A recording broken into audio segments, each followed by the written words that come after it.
Hello, hello. Welcome, everyone. Welcome to another wonderful stream. I hope you are doing well. Day, night, afternoon, morning, whatever it is, wherever you are.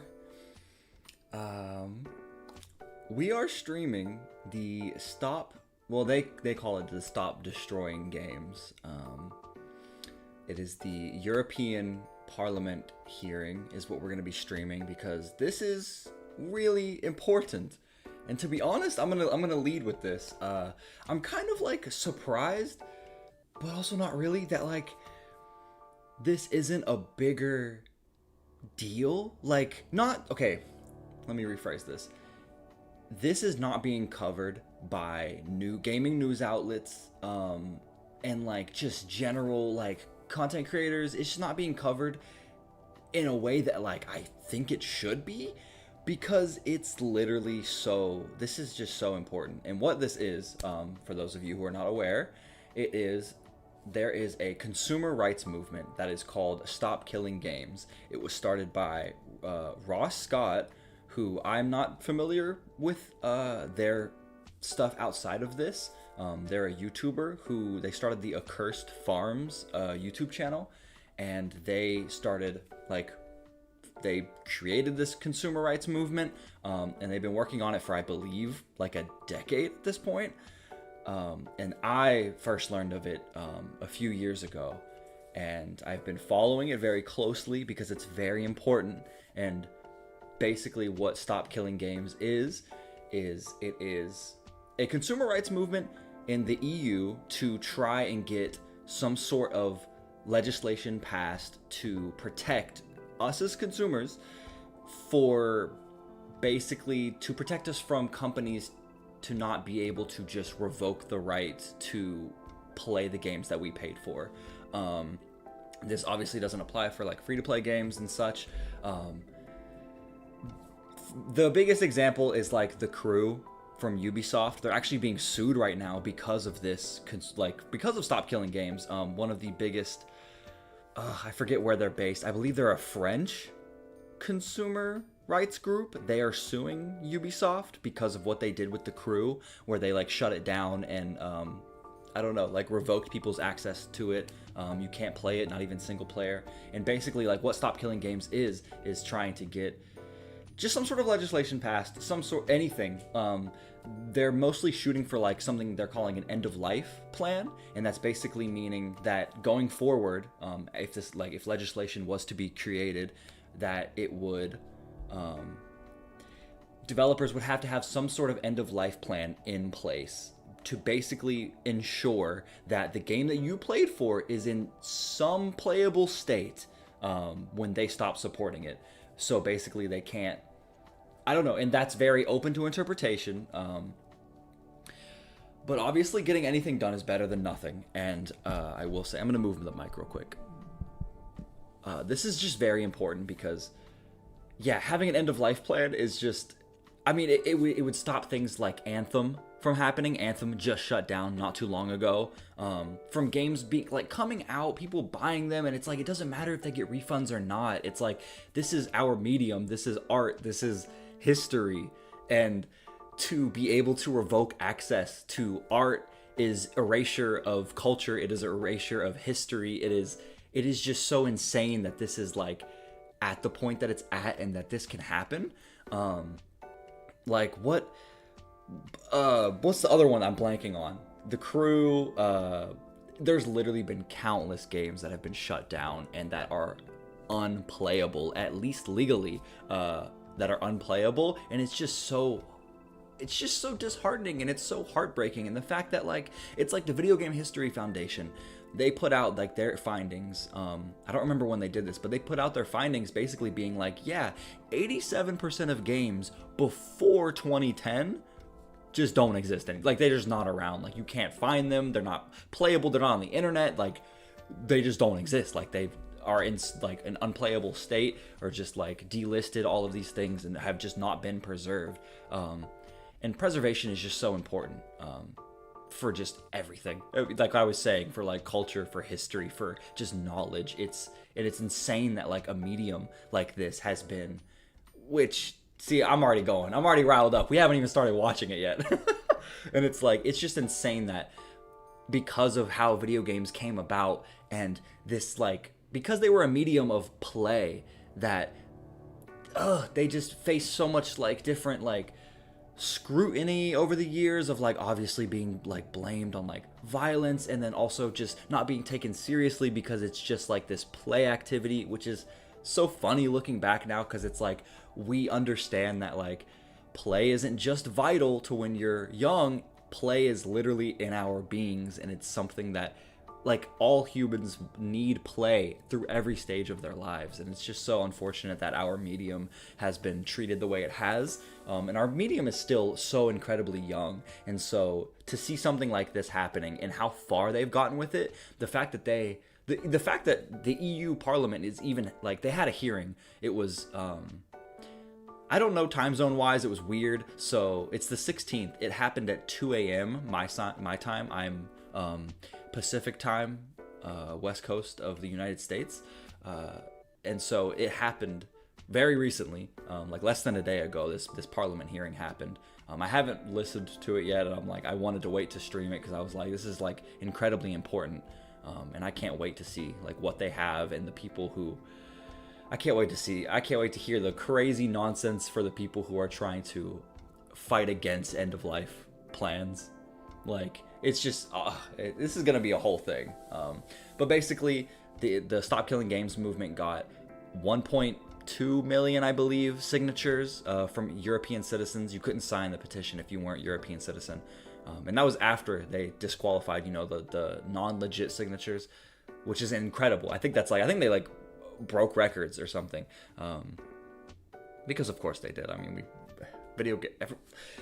okay, I'm already riled up, so let's just go ahead and we are going to hop into this. I'm going to mute the PS Vita music.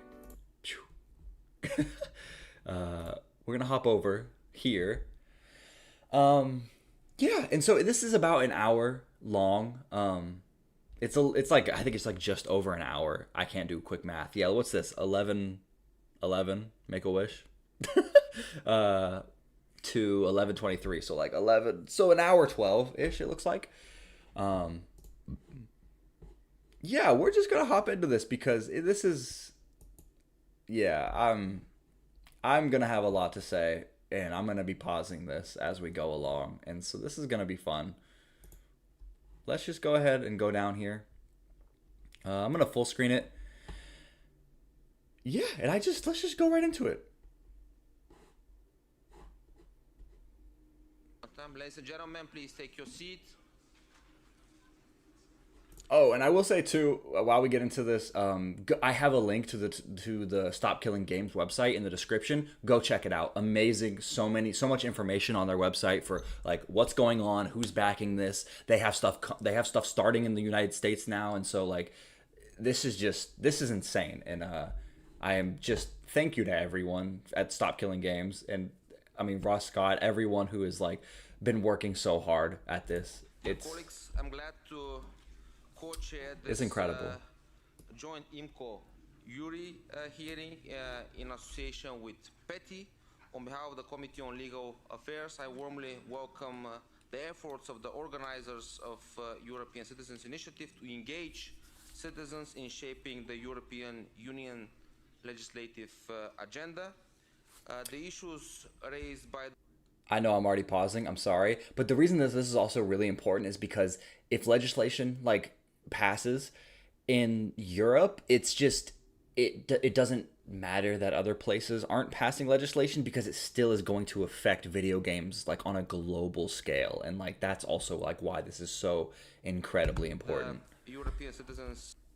Oh my god, I know I'm pausing already, but like also the fact that like the Switch 2 might have to change how the Switch 2 is made because of EU legislation. Like the EU is changed, like I don't know, it's doing, I didn't look too much into this, but it's doing something about having like you have to be able to change the battery out of like your electronics and stuff like that. And so the Switch 2 might have to be changed it's just important. It's just important, basically. Initiative entitled "Stop Destroying Video Games" with an impressive total number of 1,294,188 signatures across the EU, touch upon various important matters, and we look forward to a constructive discussion on how EU can better protect consumers, creativity, and of course intellectual property rights.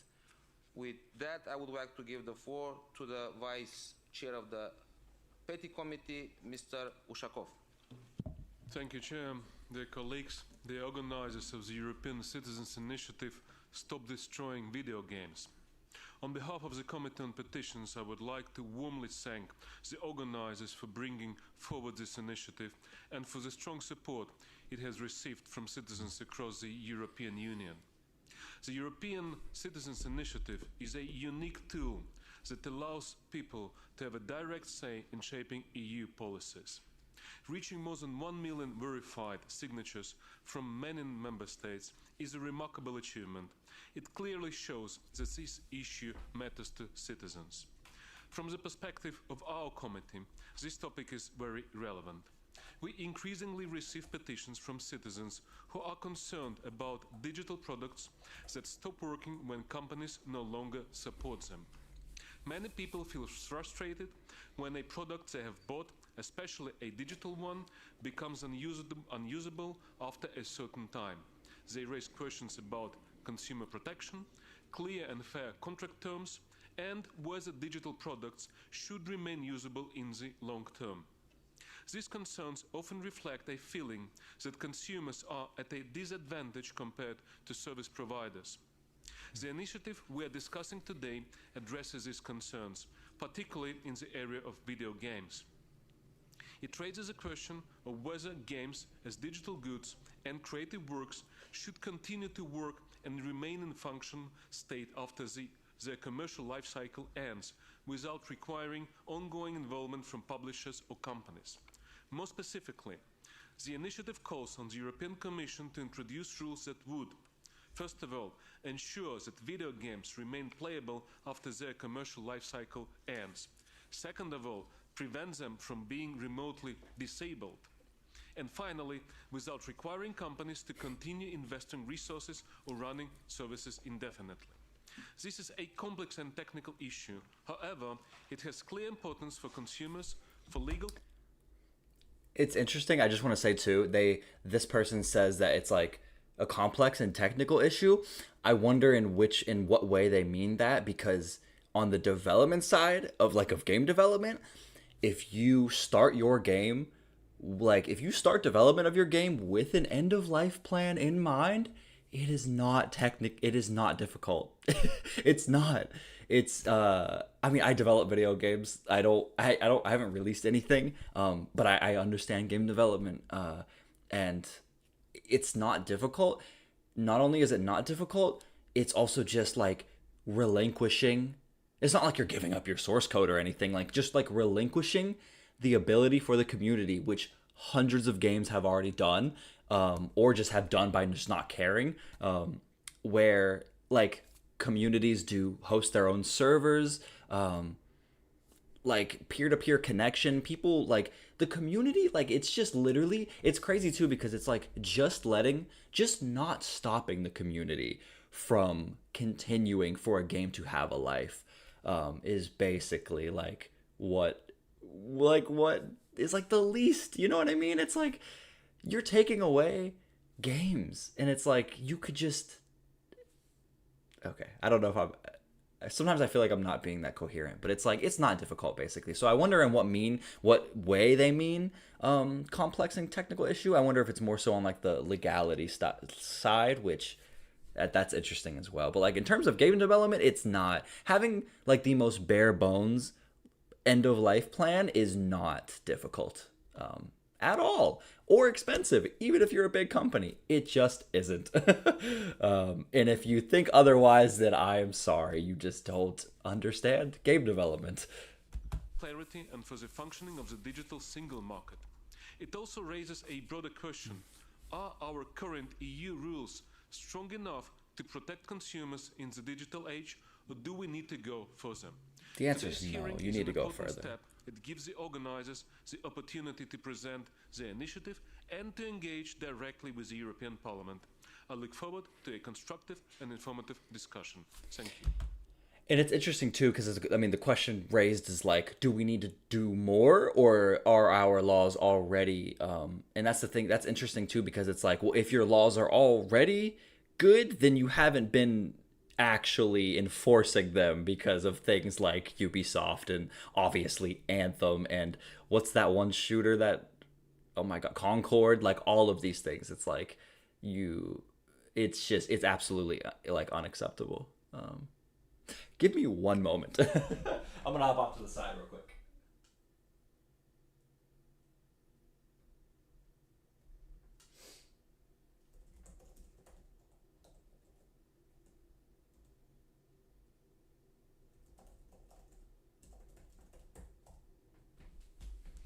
All right, let's keep this going because I'm so in. I'm so locked so in. much from my side, from IMCO side, also welcome to this hearing. And I said it before, I'm always very impressed when citizens collect so many signatures and use the avenue of the European Citizens Initiative. And I can just confirm also what the colleagues have said in the last term, especially when we worked in IMCO on the right to repair, but also, of course, in the ENVI committee on the eco-design. That's interesting because I think that's what they were talking about, the right to repair. I think that's what I was referencing about like the right to repair. I think that was what I was talking about with the Switch too. I haven't looked much into that yet, but yeah, I think that's what it was. We always were faced with these problem that some products just don't get updates anymore and continue to exist after a couple of years, although they could live longer. This is bad for sustainability, but also bad for consumers. So I think this citizen initiative is very, very interesting. Before we hear the petitioners or the organizer of the citizen initiative, I will give the floor to the Commission, and I welcome Giuseppe Abamonte, Director of DG Connect, and also again Isabelle Perignon, Director from DG Just. Welcome to the two of you, and I'm looking forward to your opening statements. Honourable chairs, honourable members, dear organisers of the Citizens Initiative, thank you very much for giving us the opportunity to take the floor. I'm speaking on behalf of the Executive Vice President of the Commission, Henna Virkkunen. She and Commissioner McGrath met the ECI organisers on the 23rd of February. We had a first exchange which launched our formal analysis of the matter, and today is another key step in our ongoing dialogue. There is the 14th successful ECI submitted to the Commission with over 1 million signatories across 24 member states. It has clearly met the test of credibility, reflecting the concerns of a vast number of European citizens. We are addressing a critical industry, which is the video gaming industry, employing 100,000 people and generating 22 billion euros in the EU. They're talking in the EU. So the sector is one of the most important of the media policy and is central to our economy. So is a core pillar at the same time of modern European culture. The central issue is the end of life of these works. Modern game development often relies on a model where publishers can unilaterally terminate access once a game is no longer deemed commercially viable. And this brings us to the heart of the legal complexity. There is clear tension here, since we understand and acknowledge the sentiment behind the Stop Killing Games initiative. You highlight a growing public anxiety, the total loss of digital property, and erasure of cultural artifacts once a service is shut down. This is what, yeah. I mean, this is what I was saying, that like it's so much bigger than like what it might seem. Like, oh, like at first glance, it's like, oh, you're just losing this ticket. It's like, no. It's like, this is the erasure of art, which inherently is the erasure of culture and just like expression, and it's so, and history. It's just the erasure of history. It's insane. It's literally insane, you know?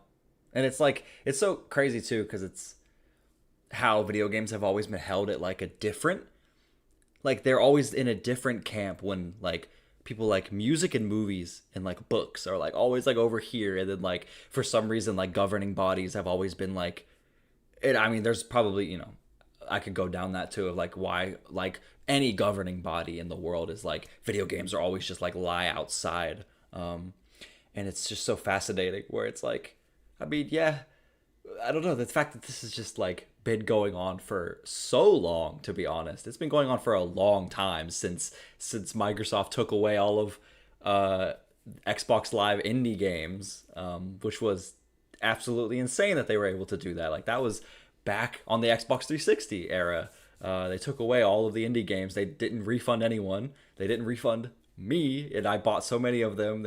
And all of them were completely inaccessible, and some of them are probably gone forever. Luckily, some of those games did go to Steam eventually and stuff, but it's kind of just insane that things like that have happened repeatedly. Like most people who have played, like, I don't know, people who play video games, have most likely been affected by this. You know, anyone who's probably just like a step above quote unquote like casual gamer, even I would say casual gamers have probably been affected by this, of like, oh, like this game that you loved like as a kid or whatever, like it just doesn't exist anymore.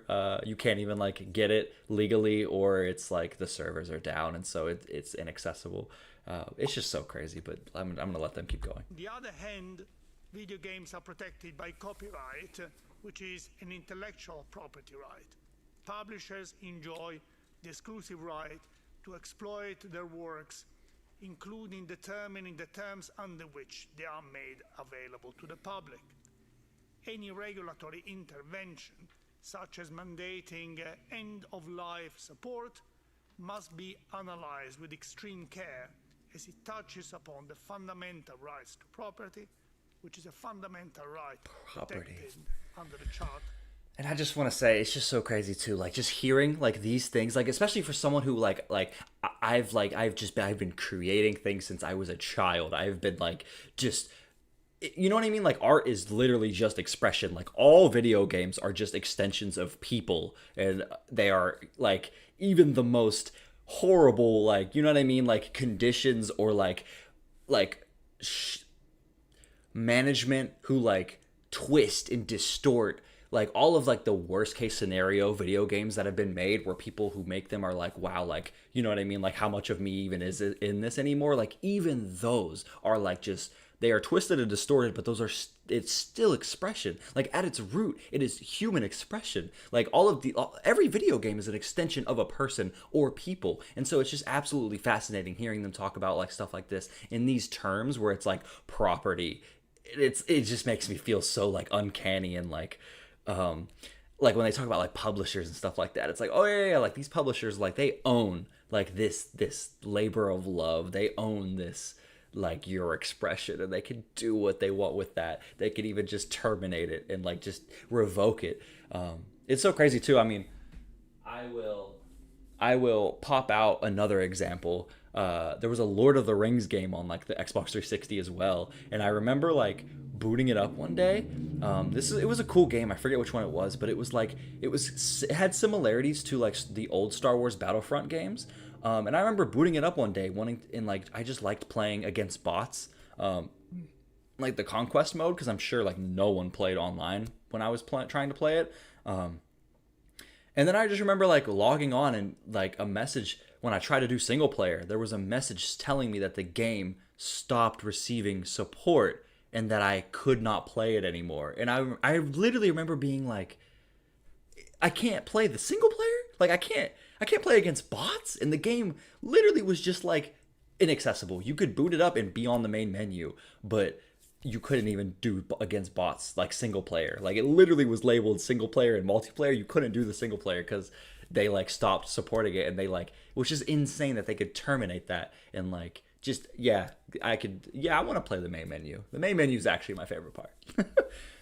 I'm gonna let them go. Of fundamental rights and the principle of contractual freedom, which is also indirectly protected. Contractual freedom is really interesting. The challenge will be investigating how and if we may balance the respect for the publisher's property rights and at the same time ensuring that our cultural... It's so crazy too. I know I'm stopping this a lot. It's so crazy too that they're like, you know, being like, oh, is there a way that we can balance this and also protect like the publishers like IP rights? And it's like, what are we infringing on? What are we infringing on? Like, these publishers are just literally ripping away art from people and making it inaccessible legally and not refunding people, not giving people any money back. And it's like these people who, in like some games, who people like, you buy the game, so people have bought the game, and then some people have even made in-game purchases, and it's like, oh yeah, after a certain amount of time, the publisher, like, that's within their rights to just like rip away this art from you. And it's like, it's insane that like even this has to be like set up like this. Like, let's find a balance of like not infringe on the publishers. It's so crazy. Is not permanently lost to technological obsolescence. With that said, I would like to pass the floor to Isabelle Perignon, my colleague, the Director for Consumer Policy in DG Just. Isabelle, please. Thank you, Giuseppe. Honorable chairs, honorable members, dear organizers of this Citizens Initiative, I would also like to thank you for the opportunity to participate in today's discussion. I'm present today on behalf of Commissioner McGrath, who unfortunately cannot attend, but he has already met with the organizers of the Citizens Initiative, as we just mentioned. We all agree here with that the importance of fair and transparent conditions for European consumers that need to sign up. This is interesting that they're like, this person is talking about like fair and transparency. I really hope this doesn't go like the California route, where if you are unaware, California is the reason why, like, if you look at labels on stuff, it's like, oh, beware, this could cause cancer, basically. I've seen talks and like stuff on the internet about like just like people being like, well, like why can't we just have transparency? You know what I mean? It's like, because we've technically never owned our video games. Technically, like, even though we, like, back when physical media was just prominent, we technically never owned them. It was a license to use it, just like it is now. The only difference is that like over 2/3 of people purchase digitally, and so it's like, it's much easier to just revoke these things. And like, and a big difference is too, is like the actual media is physically on the disc. So like, I mean, even if they did remotely cancel that, like if like you put it in and like the Xbox reads it or whatever, and is like, oh, like the publisher changed something and now you can't even play the game anymore, it just won't work, because they could do that then. The only difference is that the actual data is on that disc. So I mean, you could rip it, and you know, it's much easier to like legally get around.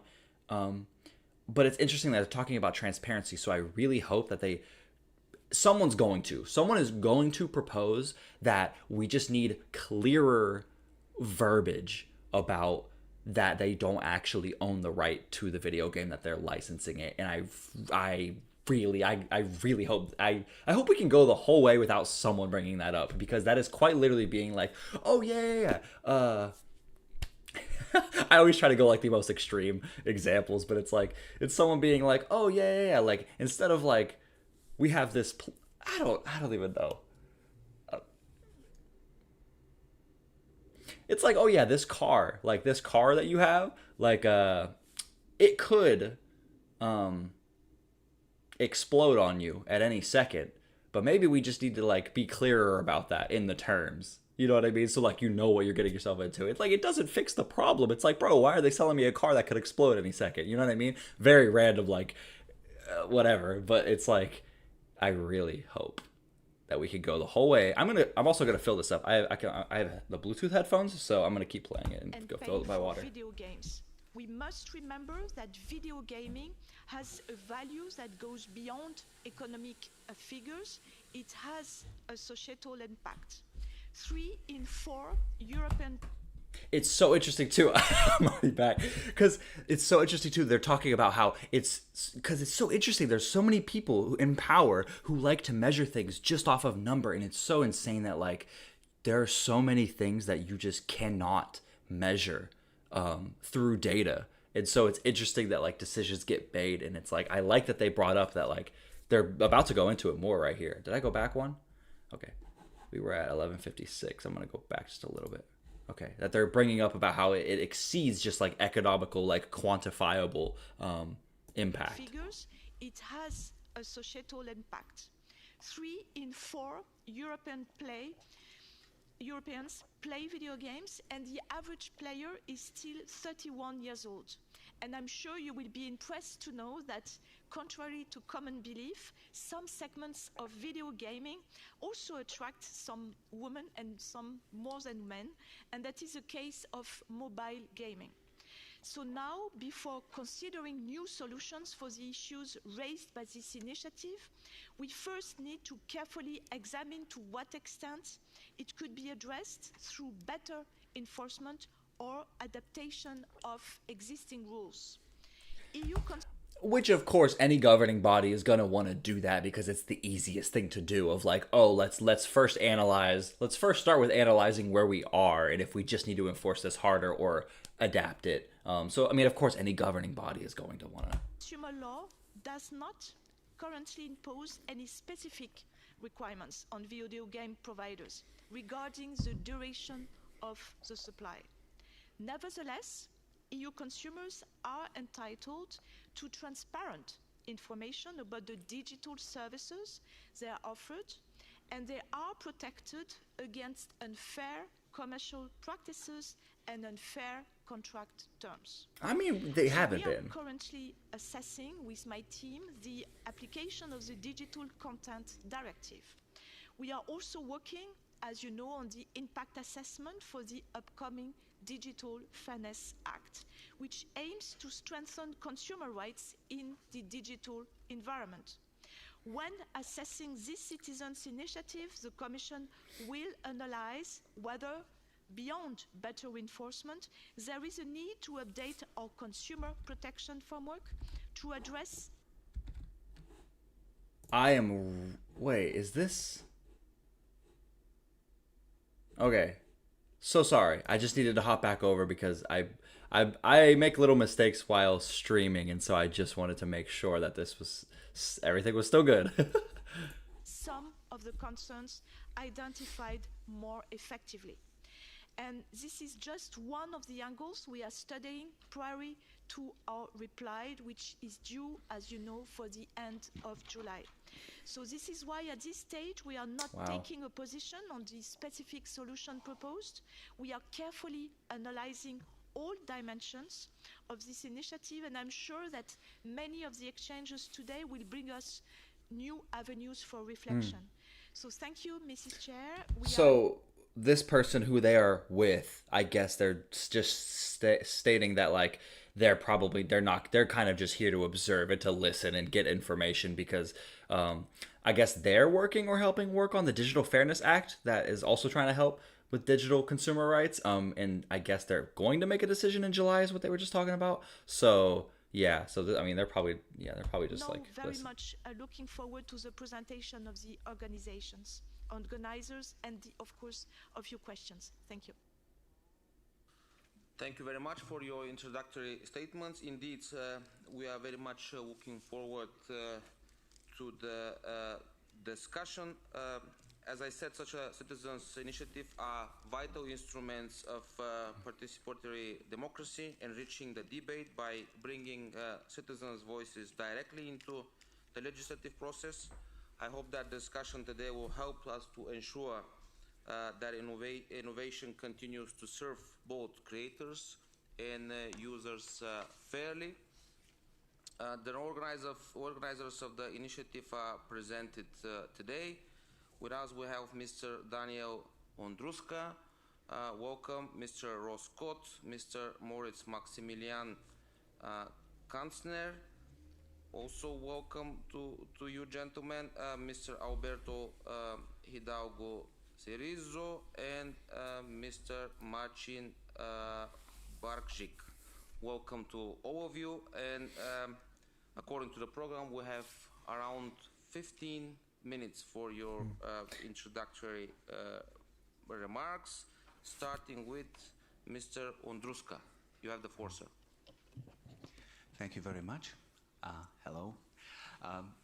Honorable ladies and gentlemen, it's a pleasure to be here. My name is Daniel Ondruska, and I am the representative of the ECI Stop Destroying Video Games. And for our purpose, it stands in the title, honestly. We are trying to prevent video games from being destroyed. We see video games not only as part of our culture, but also as products, and in both cases, worthy of preservation. But unfortunately, the practices in the video games industry are hindering both of these and threatening video games as a medium. What we hope to achieve. This is really interesting too, because I've actually been I've been writing something for probably 2 years now. I've been working on something where just on and off, and writing a bunch about how, I don't know, basically that there needs to be a collective consciousness shift to view video games as the art that they are, and divorce that from product lenses, because I it's interesting that they bring that up, that they're part of our culture and they are products, and it's so interesting. But I believe specifically with video games, they have been more tied together in that way, and I think I've written a lot about this, about how video games being tied to technological advancements, I think has really melded those two, and of just video games have always been seen, I think even with, I would say with 99% of people, they don't divorce the fact that the video game is a product. And it's that is something I've actually been writing a lot about how video games need to stand on their own just as the medium that they are, and be able to be seen through that lens. And I think that the majority of people who play games just don't do that, which is just interesting. I don't know why I just wanted to spill that out. I just thought it was interesting that they were bringing that up about yes, they are culture and product. I don't know where I was going with that. For you is to explain the problem, what we have done to try to fix it at least, and why we believe new regulation or new rules are necessary. Just as it was mentioned in the beginning, we are representing European customers and consumers who have not had a voice on this issue for a very, very long time, and therefore we are very, very thankful that you are hearing us out today. And I would say that we could start with the slide deck, and I would then hand over to my colleague Ross Scott. Oh, Ross, yeah, because I knew Ross was going to be here. He's I guess a famous YouTuber. I don't even know how many subscribers he has. I subscribe to it, which is funny. I don't even know how many. Accursed Farms is what his YouTube channel is. I remember him saying that he was going to be here, but I don't know. I guess he's just going to also speak. Hello, awesome. I am the He's the one who founded, Stop yeah. Killing Games consumer movement, which has many shared goals with the initiative. I'd like to clarify what it means to destroy a video game. The second slide. When we say a game has been destroyed, what we mean is a publisher has permanently disabled all copies of it that have been sold, so no one can ever play them again. It would be like removing every single copy of a book or film in existence, effectively erasing it from the culture. The way this practice works is, first, a publisher sells a copy of a video game. However, it has been designed so that it must connect to the publisher in order to function. This acts as a potential kill switch. The customer is also given no information when the game will stop working, even though the publisher has decided to assume that responsibility. Then, after an undisclosed length of time, the publisher disables all existing copies of the game, but keeps the customer's money. The publisher also enacts countermeasures to ensure repairing the game. Sorry. And this is the thing too. It's interesting because he's this is what I was saying earlier, where I was it's not even when the one person brought up about we don't want to infringe on publishers' rights as well. So how can we go about this? But it's so interesting that it's not even the fact that they're the bare minimum is the fact that they wouldn't stop the community from keeping the game alive. But no, they're going past that, because clearly they obviously they don't want that. All these publishers they Iron Fist, Control, all of these things. It's we don't want our things to be manipulated in any way, because they just want that control. And so it's Ross is mentioning that of Oh my gosh, forgive me. My brain is just like everywhere. Um,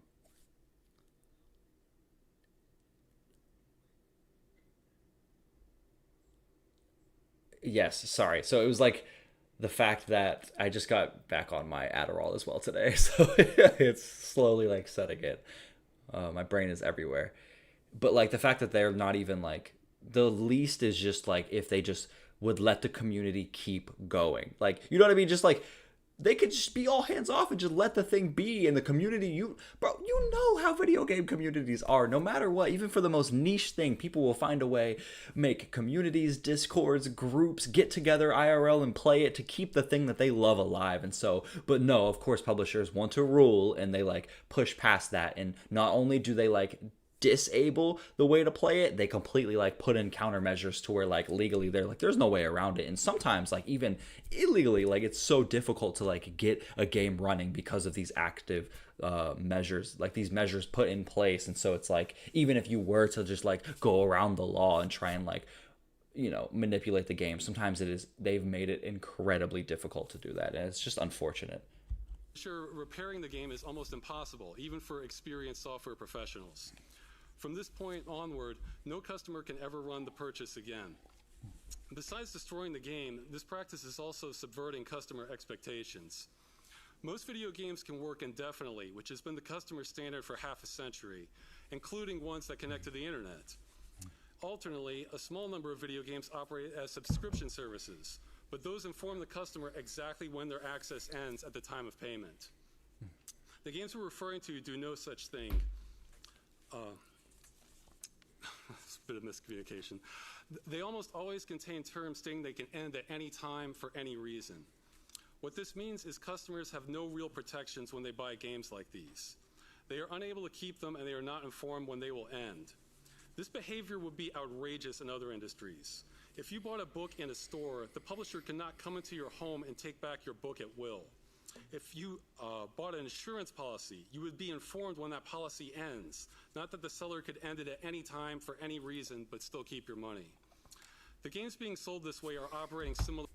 And I want to say too, this is so interesting too that Ross is making these comparisons not only to other media like books, but also using that the insurance is very interesting. And the reason is because there is a lot of people in governing bodies are older, and older people don't necessarily understand video games. And so it's interesting that like a lot of digital, like honestly just a lot of like consumer rights in general don't know how to define if video games are a product or a service or like a blend of the two. And it becomes like a really weird area where it's like, yeah, they kind of just, they exist over there, they do their thing. And it's interesting that like, so he brought up like the media, but and then like also like, I don't know, would insurance like be considered a service? I think so. And so it's like, I like that they're using both of those there.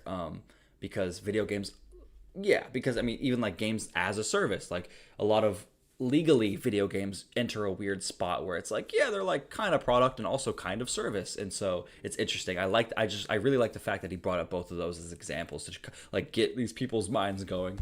To scams.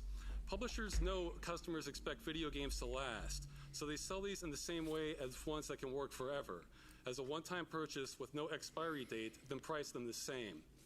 Publishers know that if customers were informed exactly when they plan to disable their games, that would reduce sales, since the longevity of a game affects how much customers are willing to pay.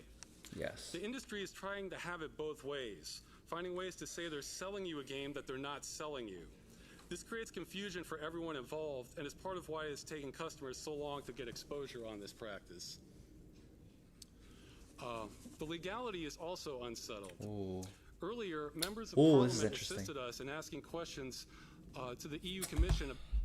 This is literally what I was just talking about. So many video games today, right here, it says are sold requiring blah, blah, blah. Sorry, I just saw it. It was saying, the number 1 says, are video games that are sold with no expiration date. Can you see this on the stream? I think so. Considered goods, services, and or licenses, and what are the criteria for classification. I'm assuming he's going to get into this, but this is literally what I was just talking about. This is so interesting. About how legal the terms and game license agreements were, especially being able to terminate them at any time for any reason. The Commission stated Directive 9313 EEC prohibits unfair terms causing a significant imbalance in the parties' rights and obligations to the detriment of consumers. The Commission also recommended consumers file complaints with businesses across member states through the European Consumer Centers Network. In 2024, we had volunteers across the majority of EU countries submitting complaints against the French company Ubisoft for disabling the game The Crew. The responses we received from the ECC network were extremely... Yeah, Ross talked about this in one of the recent videos he published. I believe it was recent, where he was talking about like they even try to get people to call in and be like, well, what do I do about this legally to get like I don't know, some sort of what's the word? The word is slipping my mind, but just like some sort of reprieve, something. You know what I mean? Like this happens to me as a consumer. What can I do here? And yeah, I guess they got incredibly inconsistent like answers on how to like what you legally do about that. Inconsistent. Some officials said there was nothing they could do. Others said the company was required to run the game indefinitely, which is unrealistic. But the majority stated there was no clear regulation on this practice. We were independently able to get thousands of complaints submitted to consumer agencies in France and Germany, but there still has been no decision on them on the legality either.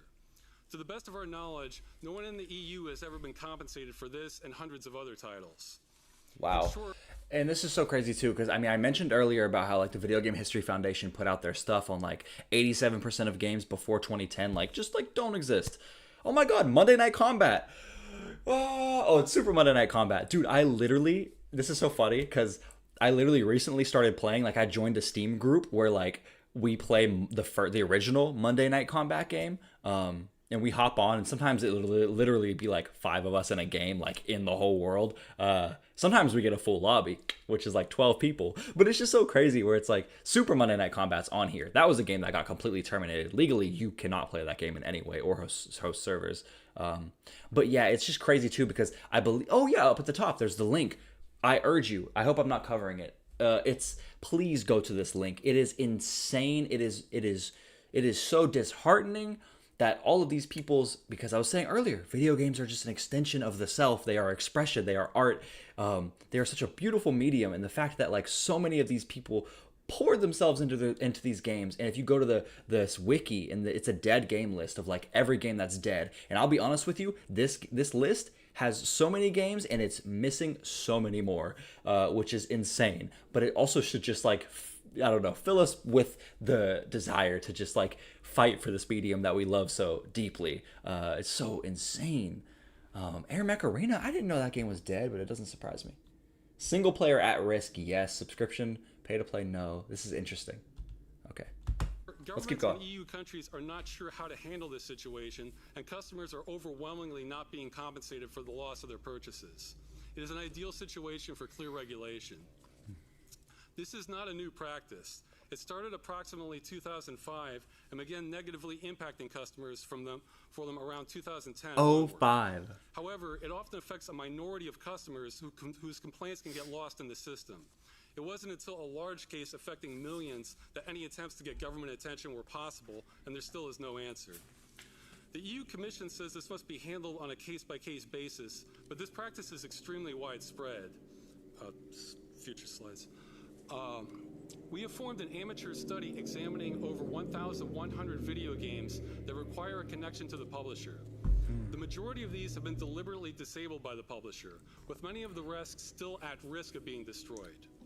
Under the strictest interpretation of what it means to disable a game, the study found that out of over 400 titles, publishers disable a customer's purchase 93.5% of the time when ending support. This business practice is responsible for more destruction to the medium than anything else by an enormous margin. And it's so crazy too that there has literally been times where I think this happened with Yakuza recently. The Yakuza game, because Dark Ties came out and they delisted the other version of the original. I believe it was the original. they put out the Yakuza Kiwami 3, I believe, Dark Ties, and they just like delisted the original. And it's like, bro, like there are many games I own on Steam that like other people couldn't buy that version anymore. They would have to buy the whatever different version, which is a different thing. That is, you are literally like, it is erasure. It is erasure of history. It is erasure of culture. It is insane because it's like the people who worked on that, like the original game, like you are erasing their art, you are manipulating their art, you are removing it, and like it is crazy because it's like, like that's insane. Like, no, it's like you're taking like the people, for the example, like people who worked in the original game, like you are literally manipulating their art, removing what parts, adding stuff to it, and then it's like you were just like, boom, that is the only version you are legally as the consumer allowed to have. It's like, that's insane. Like, what? That's like if I like put out my art on Newgrounds or something, and then someone was like, and then like, I don't know, under a publisher, and then they were like, the publisher was like, nah, actually we're gonna do a remaster of that DLSS 5, am I right? And then freaking we're gonna do a remaster of that, and then delist your other one, and legally no one's allowed to look at your other one. It's like, it's just so insane. Oh god, I'm so happy that there are people fighting for this, like just for change. And it's like, I'm just going to say this too real quick. There's all around Portland, there are stickers saying Portland is what you make it, or something like that. Portland is what we make it, or something like that. And it's like, it's just so lovely because it's like, as long as there are people who dream of a better future, that it is possible. And it's like, these people are working so hard. This Stop Killing Games initiative has been, I literally think like Ross Scott started it like 10 years ago. And it's, I'm just so happy. It makes me so happy and filled with joy that people love this medium and like want to fight for it. Cause like I'm not complacent. Like, it's just like, we need change. There's also a strong correlation between this practice and the size of the publisher, as most small studios do not engage in it, as it requires far more resources, work, and liability than they can handle. So even though this impacts a minority of games, it disproportionately affects customers due to the scale of the largest offenders. From sales figures, it impacts tens of millions of customers minimum in the EU. In the EU, this impacts crazy. developers as well. This may seem obvious, but based on interviews and feedback, we found the majority of game developers do not support having games they've worked on destroyed.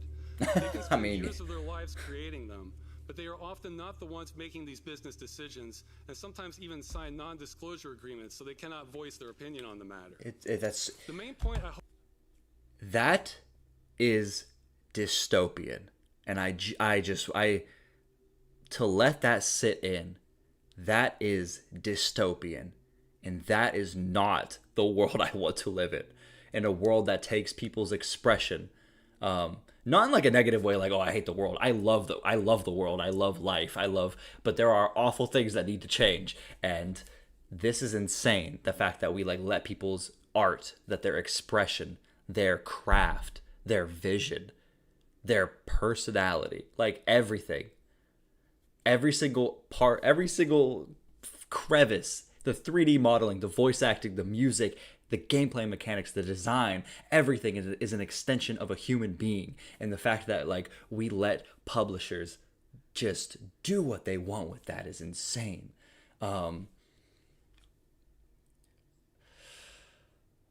Like the non-disclosure agreement like really made me feel sick in my stomach, because it's like, dude, the fact that like, yeah, it's like, ugh, they could just they can't say anything about it. You know what I mean? It's like they can't say anything about it, or else they could get repercussions. What does not get lost in this hearing is this initiative welcomes any solution that will solve the problem of video games being destroyed on this scale. We want this to be as easy and as practical as possible for all parties involved, and are very open to how that is achieved. We are not even asking publishers to change their business or monetization models, only that once they end support, they do so in a responsible way. It literally will not affect like the monetary gains of anything. Like any publisher, it will not affect. If anything, it would make some people actually buy a game, because like, if anything, it could only increase their money, because some people don't buy a game because actually a lot of people don't buy a game because they're like, oh, it'll be shut down in a year, it'll be shut down in 6 months, it'll be shut down in whatever. If anything, it would only increase the money coming in, because it's crazy to know that like it would still be able to be played.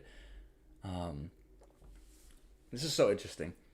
The Stop Destroying Video Games initiative is open to any solution that solves the problem. We are flexible on specifics and implementation. See, it's really great too, because like they did say that they just want some sort of end of life plan. It doesn't have to be like, I'm glad they didn't get specific and it's just broad, because it's like, I mean, you're working with a governing body. Yeah. You're not seeking ongoing support from publishers. Our only Just goal keep is to going. prohibit this destructive practice and thus obtain basic protections for consumers and the medium as a whole. This is, oh god, I love this so much. This Next, makes me I would so like like to address feel the so honourable good. members on a huge issue that we faced during the campaign, especially the start of the campaign. The fact that the whole discussion is very unclear because the technical solutions are so difficult, and there's also a lot of pushback by the industry. So I'd like to raise to some proposals we've seen from the industry to masquerade as proposals, but are simply unrelated to our issue wholly. Some examples of these are clear labeling, minimum support times, and voluntary end-of-life plans. These are not solutions, nor are these even compromises. They do nothing to fix the problem of game. Oh, this is great. Examples of proposals that... This is so great. This is literally what I was talking about. I love how I keep saying that. Clearer labeling of license agreement is not. I'm glad that they're like stepping up and being like this is, I really like that they're doing this, that they're stepping up and basically being like, okay, before y'all say anything that's like you think is a solution because you don't want to get your like hands dirty or whatever, it's like, or you don't want to like put in any effort, it's like these are not going to help. The clearer labeling, oh my god, I love this. Mandating minimum support times by publishers. Yes, more notice before the game is destroyed. I love that they're saying that these are not solutions, that these are literally like, oh my god, I so severely hate like band-aid solutions, you know what I mean? It's something my wife hears me yap about all the time. Not all the time, I don't really complain all that much, but like when I do yap about like American infrastructure and stuff like that, it is like the culmination of literally band-aid solutions forever. And so like band-aid solutions, I'm glad that they're stepping up and basically being like, we don't want band-aid solutions, like we have to, at its core, we have to nourish this. This is so great. Being destroyed in its essence.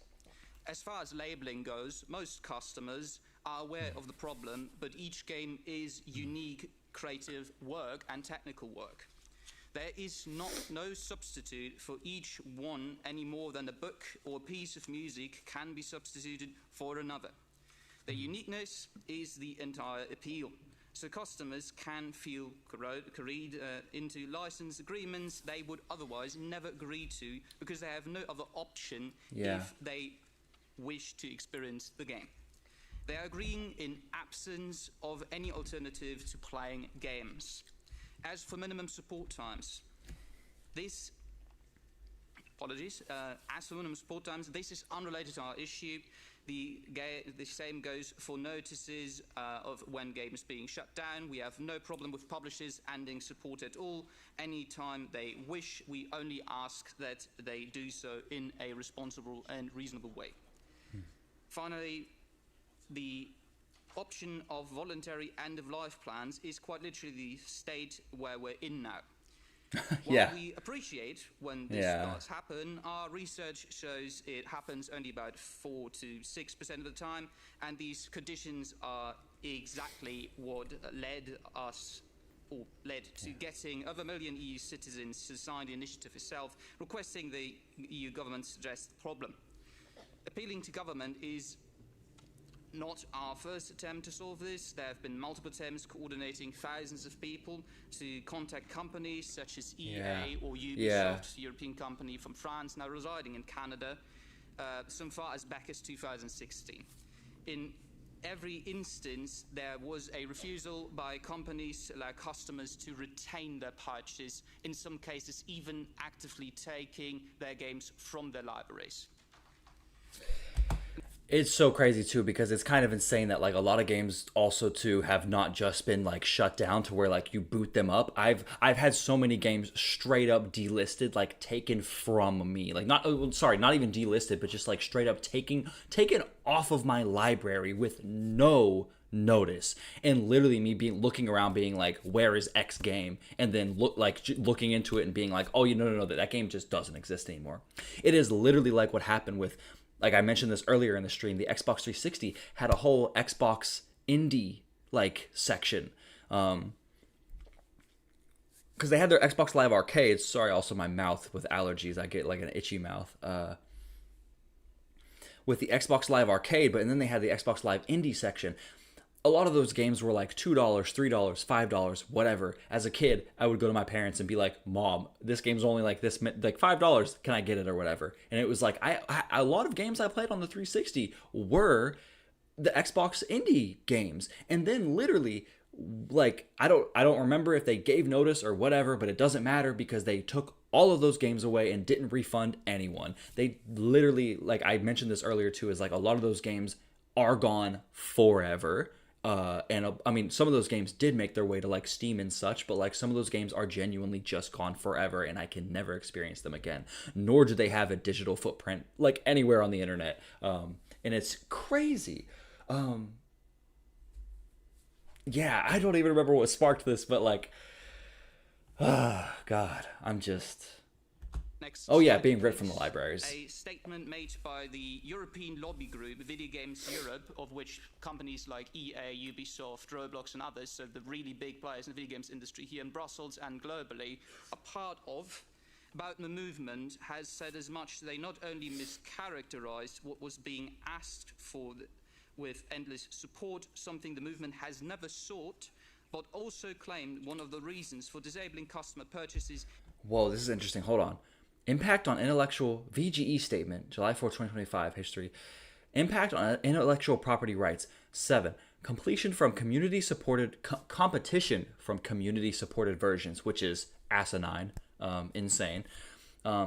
Such a requirement could lead to community-supported versions of games competing with official versions, potentially jeopardizing the financial investments of the video game companies. This is stupid. This is so dumb. It hurts my head. It makes my brain feel like it's Play-Doh. I'm gonna be honest with you. It's such a simple solution. This is the same like, oh my God, what do we do? That companies are gonna say, where it's like, oh, but it's like what Sony says, where they're like, it's like what Sony said back when they were like, oh, we don't want crossplay because we can't control what other, you know, if someone on Xbox calls you a dummy head. And it's like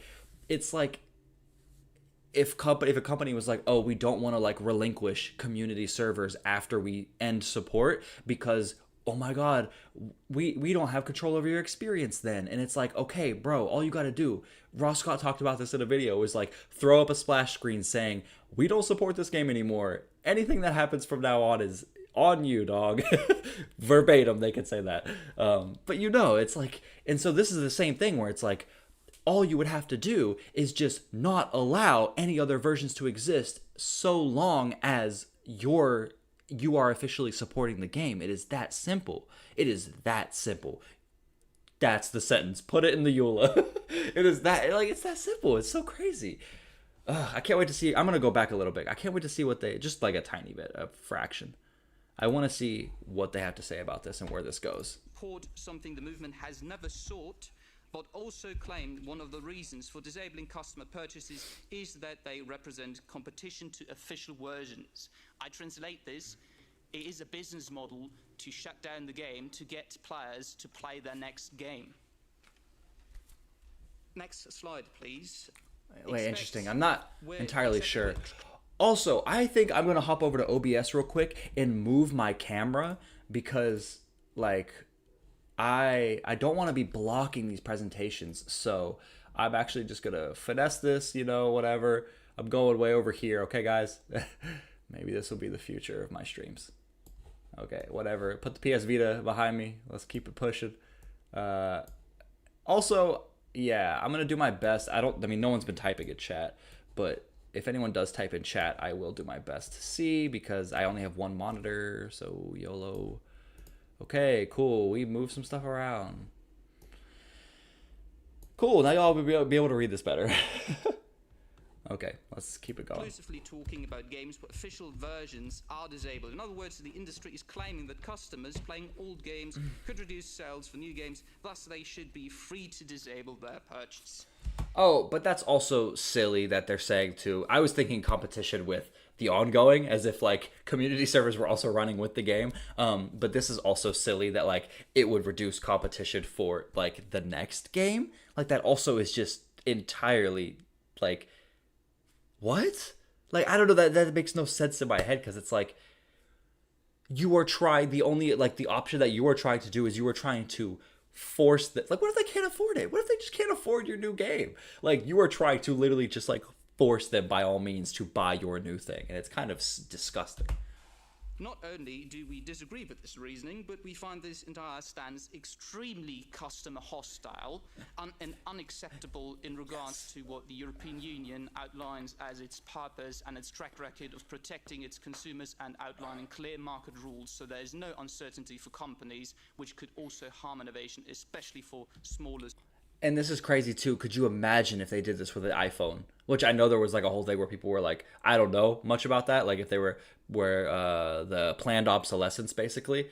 Not planned obsolescence, but like, yeah, basically just making it run slower on purpose, like that kind of thing. But I mean, could you imagine? Could you imagine? A sequel to a book comes out. Bro, they kick down my door, take the other book away from me. God, man, let's just keep it going. Studios. Their stance has been very consistent that customers are not entitled to keep their games purchases, nor be informed when they will be taken back from them. We're happy to work with publishers in solving this problem in any way that addresses their concerns, but there's been a flat refusal by the publishers, and I must press this. There is no monolithic industry. It is the big publishers in the most part, and even there, from Poland, GOG, the creators of Cyberpunk are an exception to this issue, large exception to this issue. We have exhausted all other avenues for trying to get this problem solved, hence why we're here today. It is our sincere hope that the honourable members and the Commission are going to be able to find reasonable solutions for all parties involved. Thank you very much. This gets me fired up. Thank you for your attention. I'm Professor Alberto Hidalgo Cerezo at University San Pablo CEU Madrid, a PhD in law, Jean Monnet professor dedicated to consumer law harmonization, especially on digital consumers.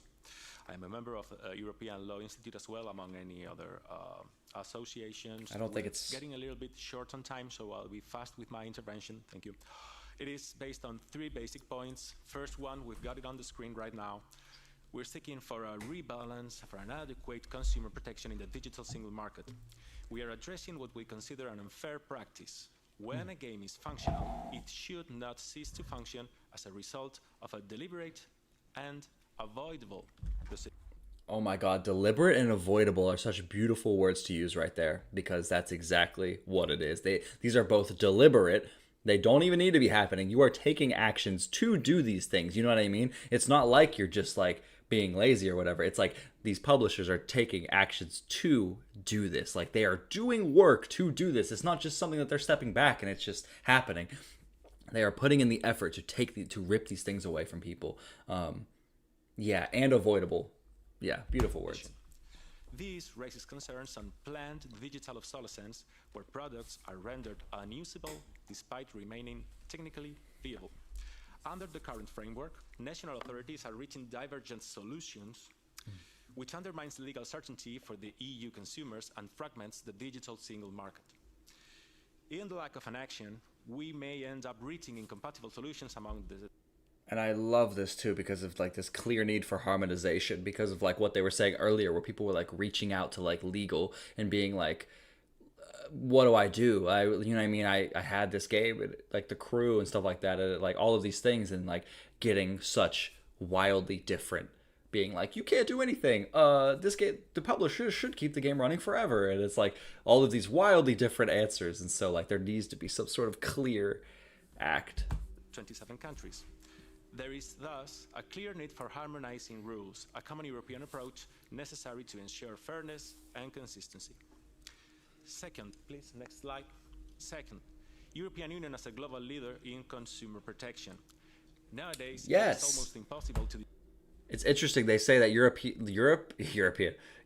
the leader in like consumer rights. It is so crazy too because Ross Scott is actually American, but lives in Sweden, I believe, or something.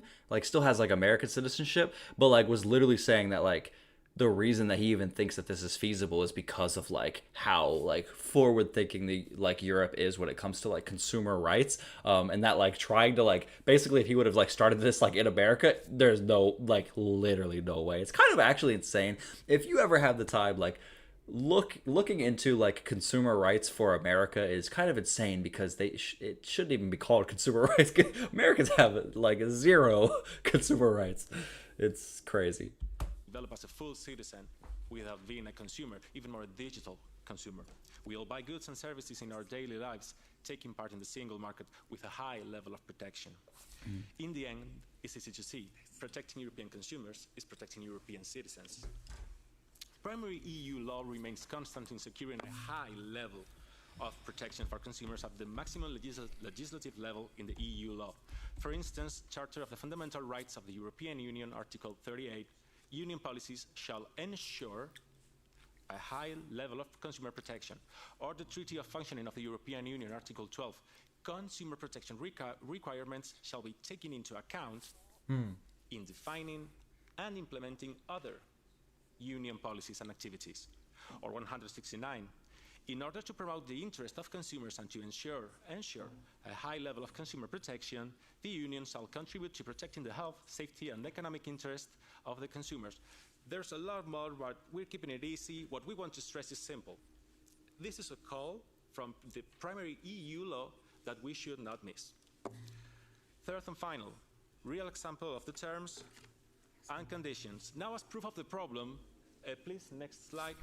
And this is so interesting too. I just want to say this too. Like, it's crazy because it's like, I believe that they're going to probably stress this point, but it's the fact that like video games have been leading just in general. Like, video games are always at the forefront of like progress, in terms of like what, like other mediums follow suit, like music and like, and movies, like they follow suit. Like, so many things can be traced back to like video games started doing this first, like as business practices and stuff like that. And then other things followed suit, such as like music and movies. And it's like, I hope that they find somewhere to throw this in, but basically I hope they talk about that because that would be amazing. I think that would be really like beneficial for these people to hear. But the fact that like, if you basically don't stop this now, it is going to permeate and it is going to bleed into other mediums, and it's going to get real messy. Like, it's going to get really messy because obviously what I was talking about earlier about how video games have had like such a rocky like beginning and like just public view. And it's so interesting how we're still getting away from like the stigmas and all of these, just so interesting. But it's going to bleed into other mediums and it's going to be insane when you like, you know, basically like buy a movie or CD digitally and then they just revoke your access and don't refund you. And like, it's, other things will follow suit. Basically, it is just a matter of time. Video games are always at the forefront of business practices, business models, and just like, it's so interesting that that video games are just so deeply important and like, just as a medium, just so like relevatorily important for humankind and are in their infancy, right? Video games are like literally in their infancy. Like, people like to think that video games have peaked or whatever, this, that, and it's like, people don't understand that like video games are like at their very, like, video games haven't even learned how to walk. Like, there is so much more to go, and it's so fascinating. And this is why I also get so like, I mean, I love video games. They're my everything. They're like my life. And it's like, this is why I get so like emotional and passionate. And it's like, we need to take away the cigarettes from the baby, basically. Like, we need to take away we need to stop. We need to basically nurture this medium as much as we can and like divert these things before trying to undo them. And God, man, just shout out to everyone who's doing this, because frick, I'm going to see if anyone said anything in chat. No one said anything yet, but it's like, I'm just so, I'm going to keep going. But yeah, it's incredibly fascinating everything here. Now, as proof of the problem, here's a real case and user license agreement clause. Yes. Company, Zenimax, Bethesda. Oh, Bethesda. Fallout 76, clause 7, termination. Zenimax may terminate this end user license agreement at any time for any reason. Upon termination by Zenimax for any reason, all licenses granted in this agreement with respect to the game, blah blah blah, shall immediately terminate, and you must immediately do point 1 and 2. Point 1, permanently destroying all copies of the game in your possession, and 2, removing the game client from your hard drive. This is dystopia. This is what I was saying earlier. Like, this is so dystopian, and it's so insane that, like, just that this has been, like, the precedent. Like, they were saying that, like, since 2005, these, like, harmful consumer practices have been just going on, and it's, like, it's just so crazy that, like, obviously with, like, governing bodies and, like, how I mentioned earlier, like, older people have always been, like, in position, like, in these positions of power with governing bodies, and they don't understand video games, and clearly don't know how to legislate against video games. Video game, like, they even showed earlier that, like, the European, like, sometimes gets confused on, like, are video games a product or a service? Like, they can't even decide, like, legally. And it's so interesting to see things like this that, like, just, like, happen, and it's like what? This is just, like, things like this have been happening. Like, when did Fallout 76 even come out? Like, it's been at least, like, what, like 4 or 5 years longer, maybe. I don't even remember. I'm gonna hop back over. Okay, cool. Thank you everyone for watching. I don't know how many people are watching, but, like, thank you so much. And if you say anything in the chat, it might take me a moment to read it because I only have one monitor. I have to, like, alt tab. But I love video games, and I'm so glad if whoever is here watching this with me. Let's just keep going. This is amazing. We believe in the end that this practice is unfair for the European consumers and incompatible with the aforementioned articles from the primary EU law. Therefore, we are kindly asking your honors to stop this kind of unfair practices. Thank you very much for your attention. Yeah. And I do want to make it clear, too. I just want to say for anyone watching, it's, like, it's interesting that, like, I've seen, obviously, like, bad actors be, like, say things like, oh, but you agreed to whatever. Like, you agreed to the EULA. And it's like, EULA doesn't override law. Like, can we just, like, take a moment to understand that EULA doesn't override law? You cannot, no matter what, no contract at all can override law. Like, you can't just be like, oh yeah, well, it's against the law or whatever, but, like, if you sign this contract, you could, whatever, it's gonna happen this way. And it's like, that's just not how this works. So this is just so interesting that video game companies, like publishers specifically, because I don't want to be like, I can't, video game developers are not evil. Video game developers, they want to make their art. They love video games. They are an extension of themselves. They want to make the things they want to make. The publishers are doing these awful things. I'm not saying all video developers or whatever, but, like, I hate that people are so quickly to be like, devs are evil. And it's like, dog, you got to educate yourself. But this is so crazy. Good morning, ladies and gentlemen. Since we're out of time, I'm just going to say that my name is Marcin Bakrzek. I'm attorney at law, president of the Intellectual Property and New Technologies section of Krakow Bar Association, and member of Legal Tech Institute of the Polish National Bar Association.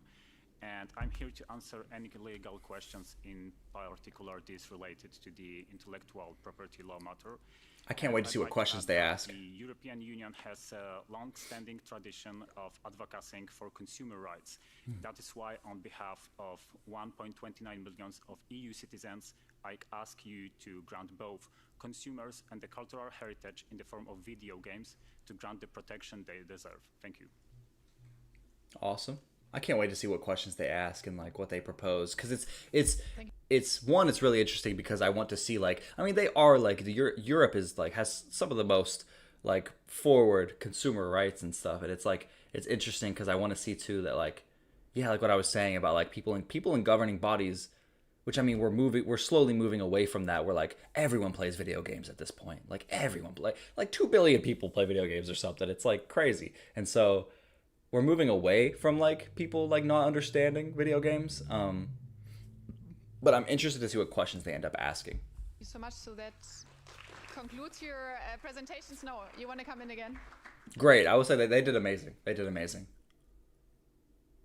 Okay. They did amazing. Thank you so much. On a time crunch, y'all did so good. You pressed the button, but I think like we just shout all out. of your arguments perfectly. Bro, get me in that room. Get me in that room. We have the moment for the members of the parliament to come in, ask questions, but also comment. And we start with a round of coordinators for the EPP. I have 3 coordinators, 1 minute each. We start with Axel Voss. Awesome. I think this is maybe where the parliament's asking questions. Zunächst einmal recht herzlichen Dank für die Vorstellung. Also, ich würde auf Deutsch reden, ja. Entschuldigung. Also, aus rechtlicher Sicht handelt es sich ja eben auch um Videospiele als komplexe Werke, die durch EU-Urheberrecht auch. Oh man, do they have live captions? Cause please, English. Can we go back? Okay. Well, they have that. Let me see. Video quality, audio. Okay, cool. All right. So let's go back just a little bit. We're gonna have to listen to this bot talking because I don't speak whatever language they're speaking. Okay, cool. Let's. So, from a legal point of view, of course, we're talking about video games as complex. Oh, it's not a bot. I'm so sorry. My deepest apologies from that fraction. Like the inflection in their voice was like very like I don't know. It's sad at that point. They are not a bot. I think this is a live translator. Definitely not a bot. I'm so sorry. By EU copyright law, and therefore there are various different legal levels which connect them with third parties as well. And so the main question is, how can we ensure continued existence of these goods? How does that square with right holders who have the exclusive right to decide how and for how long their products should be available? So I'm talking about the legal feasibility there. On what legal basis within copyright law could this type of requirement be established? Or are we only talking about legislation covering consumer protection? A more practical point, how should we address this type of situation where continued availability is no longer possible because licenses have run out, for example, for music or other embedded content? I think these questions are really important in order to ensure. It doesn't. This is so interesting too because it already is like showing for this person that like they don't.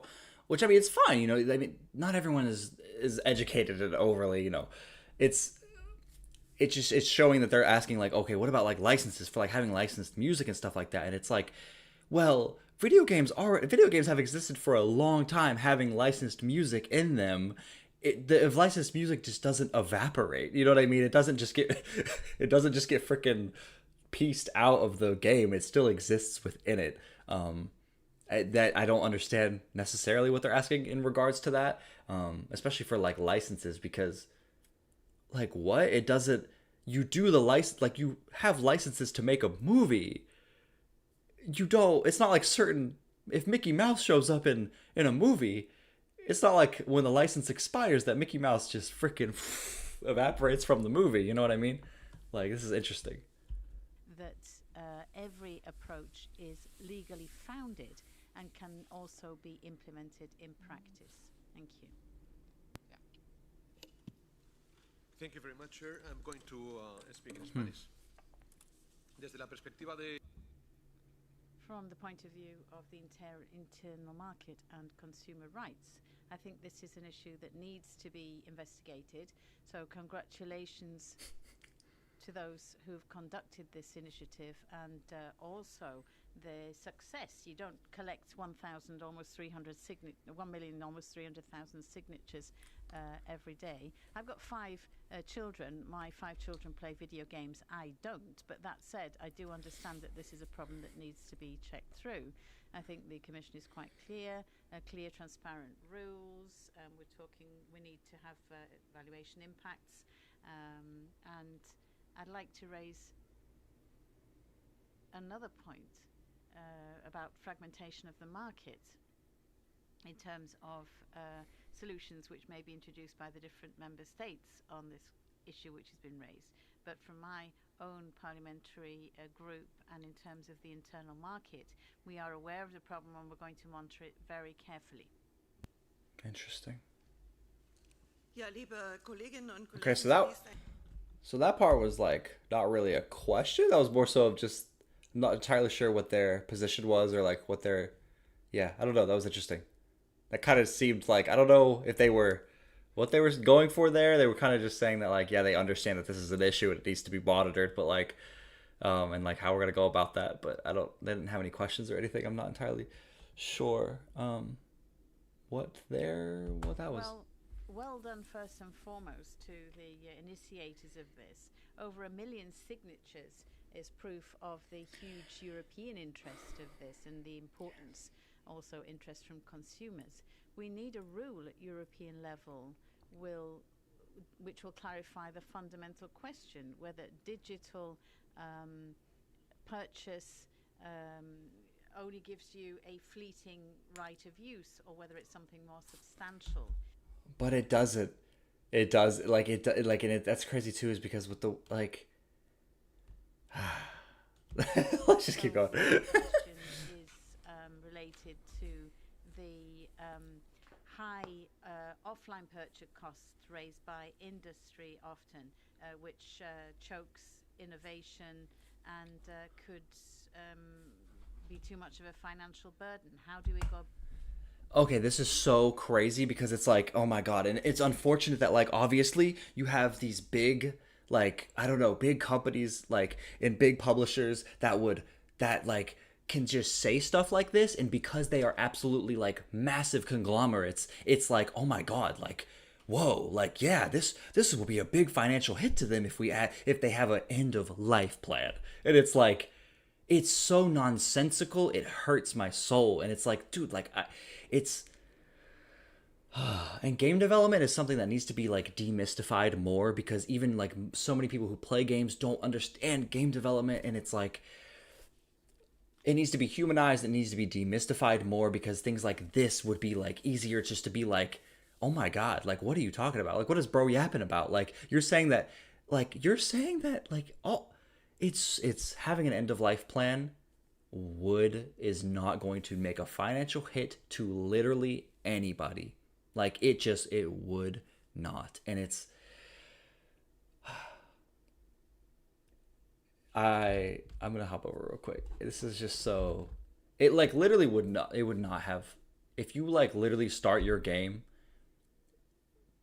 which is what this is doing, because obviously it can't retroactively like change things, but like going forward, games that start development, if you start development on a game with an end of life plan in mind, it's so crazy. It literally is not going to take like any like labor hit. It's not going to be labor intensive. It's not going to be financially like strenuous. It's not going to be like any of that. It's just so crazy that like video games really need to be more demystified when it comes to development and how they're made. And it's just so fascinating to like hear things like this where they're like, oh my god, like, well, what about like this person is proposing, like, you know, like, well, we need to think about like the financial, like how do we get around that, like, oh my god, like these companies, like, and it's like that's just not how this works at all. Like it's kind of like what I was saying earlier, where it's like no, like they're actually doing more work by taking away these games and it like delisting them, and like than they would by having a simple end of life plan where at the very bare minimum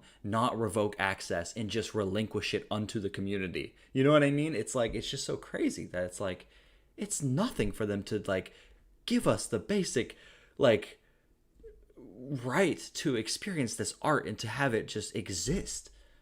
About addressing that. Thanks, Madam Chairwoman. Does it mean I have now 3 minutes of the three committees altogether? I was told it's a Dehont thing and you have 2.5 minutes. Oh. Yeah, so you can really put all your arguments on the table. Nice.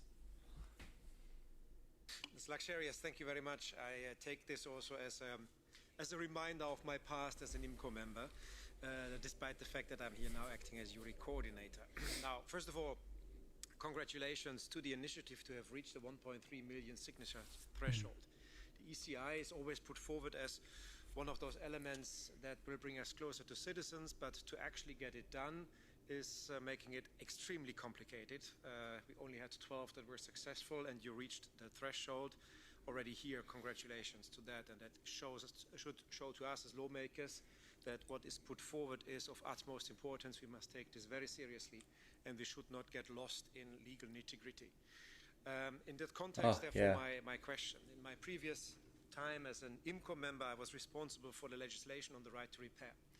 And it was just mentioned that the right to repair is not the right approach to the issue at hand. Hence, I would also rephrase it, whether we do not need, in particular for software and digital content, something like a right to resurrect, that in a situation where repair cannot be done, it has to be done in a way that licensing terms and others have to be looked at once they are basically expiring because a game is dead, that we then let it resurrect and have neglected software being reactivated, and whether that is a way to look at it.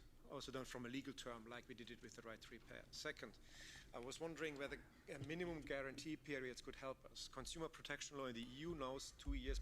Sorry, I'm gonna pause real quick. This is interesting too because they're talking about like maybe like reframing it like a right to resurrect, because and they're talking about licenses, but I think here they're talking more so about like the end user, like the EULA, like what the end user, like us, like what we agree to when we play games. I think that's what they're mentioned, like when they're talking about licenses, like when those run out and the service stops, that it's not necessarily like okay, because I think legally it kind of maybe, I don't know, this is from what I'm gathering, that it maybe seems like that is still the same thing.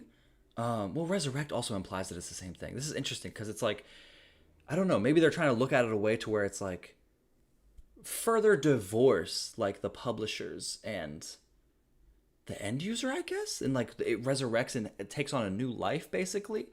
But I mean, that's kind of, I don't really understand what they're getting at entirely either. I'm gonna go back for like 10 seconds just because I want to see what they start with this. I don't know, I'm a little confused on that, but I'm also going to check chat real quick. But yeah, thank you all for anyone who's stopping by. It means the world to me. I mean, this is just so important for our medium. Minimum guarantee periods could help us. Consumer protection law in the EU knows 2 years minimum guarantee period. Oh, minimum guarantee periods. I don't like where this is going. Oh my god, I kind of was like, what? Oh my god, I think I'm gonna let them finish. But is that really what are they? They talked about this in their opening speech where not this person but the people would stop killing games. It was like they were talking about how like these solutions, they showed solutions, they were like, these ones are not solutions because they were band-aid solutions. Like these are not solutions. This is not going to help this medium. And one, you know, obviously they were like clarifying terms and stuff like that. And so I think they're about to be like, oh, but what if there's a minimum, like you get 2 years and then it's done. And it's, I think that's what they're starting to propose, and I really hope that's not where they're going. That won't help here. But we have member states like the Netherlands that have an eternal guarantee period for the functioning of a product.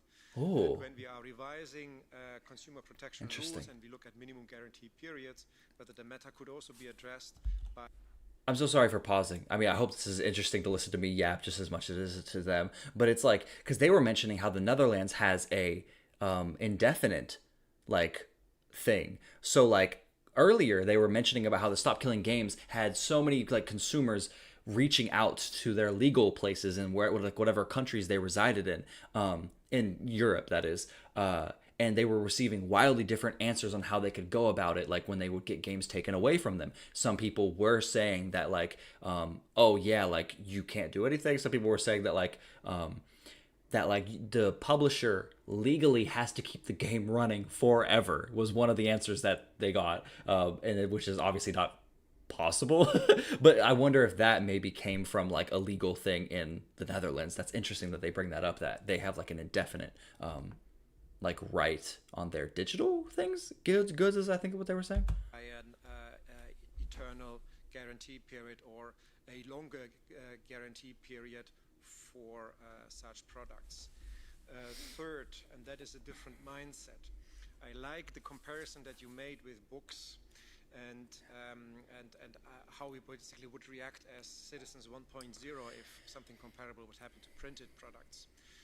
Don't we need for video games also something like a Project Gutenberg, something like a public library in which also video games are provided open access as a public service.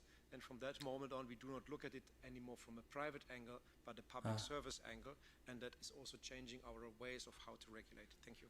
Interesting. So, I mean, what they were talking about there is like, I'm having a little bit of hard time following some of the stuff like they're saying, or at least like the verbiage, the way they're presenting it. I'm kind of like, okay, is this like a standpoint, or are we more so just like offering these things up and then like kind of like letting other people? I mean, it seems more of like deliberation in that way. But they were saying about like, which I think they were kind of offering up like, oh, like the comparison to books. Like, what if we treat video games in that same way, where like after like a certain amount or however it works, like legally, that like they just become like the like domain in that way, where like libraries and stuff can get them. But I'm not even entirely sure I follow exactly what like they were saying at the end right there. Thank you so much. So I had no one from PFE indicated, and we move to Piotr Müller is here. Yeah, for 2 minutes. Okay. Dziękuję bardzo. Szanowni Państwo, przede wszystkim chciałem pogratulować inicjatorom tej inicjatywy. Thank you very much indeed. Well, I would like to congratulate the initiatives, people who supported this initiative. A huge number of signatures has been collected, and the problem has been understood by the users. My group supports this initiative, and trying to regulate these guarantees for players is another slightly different problem. But I'd like to say crystal clear right now that we do support you. Just a couple more words on this sphere.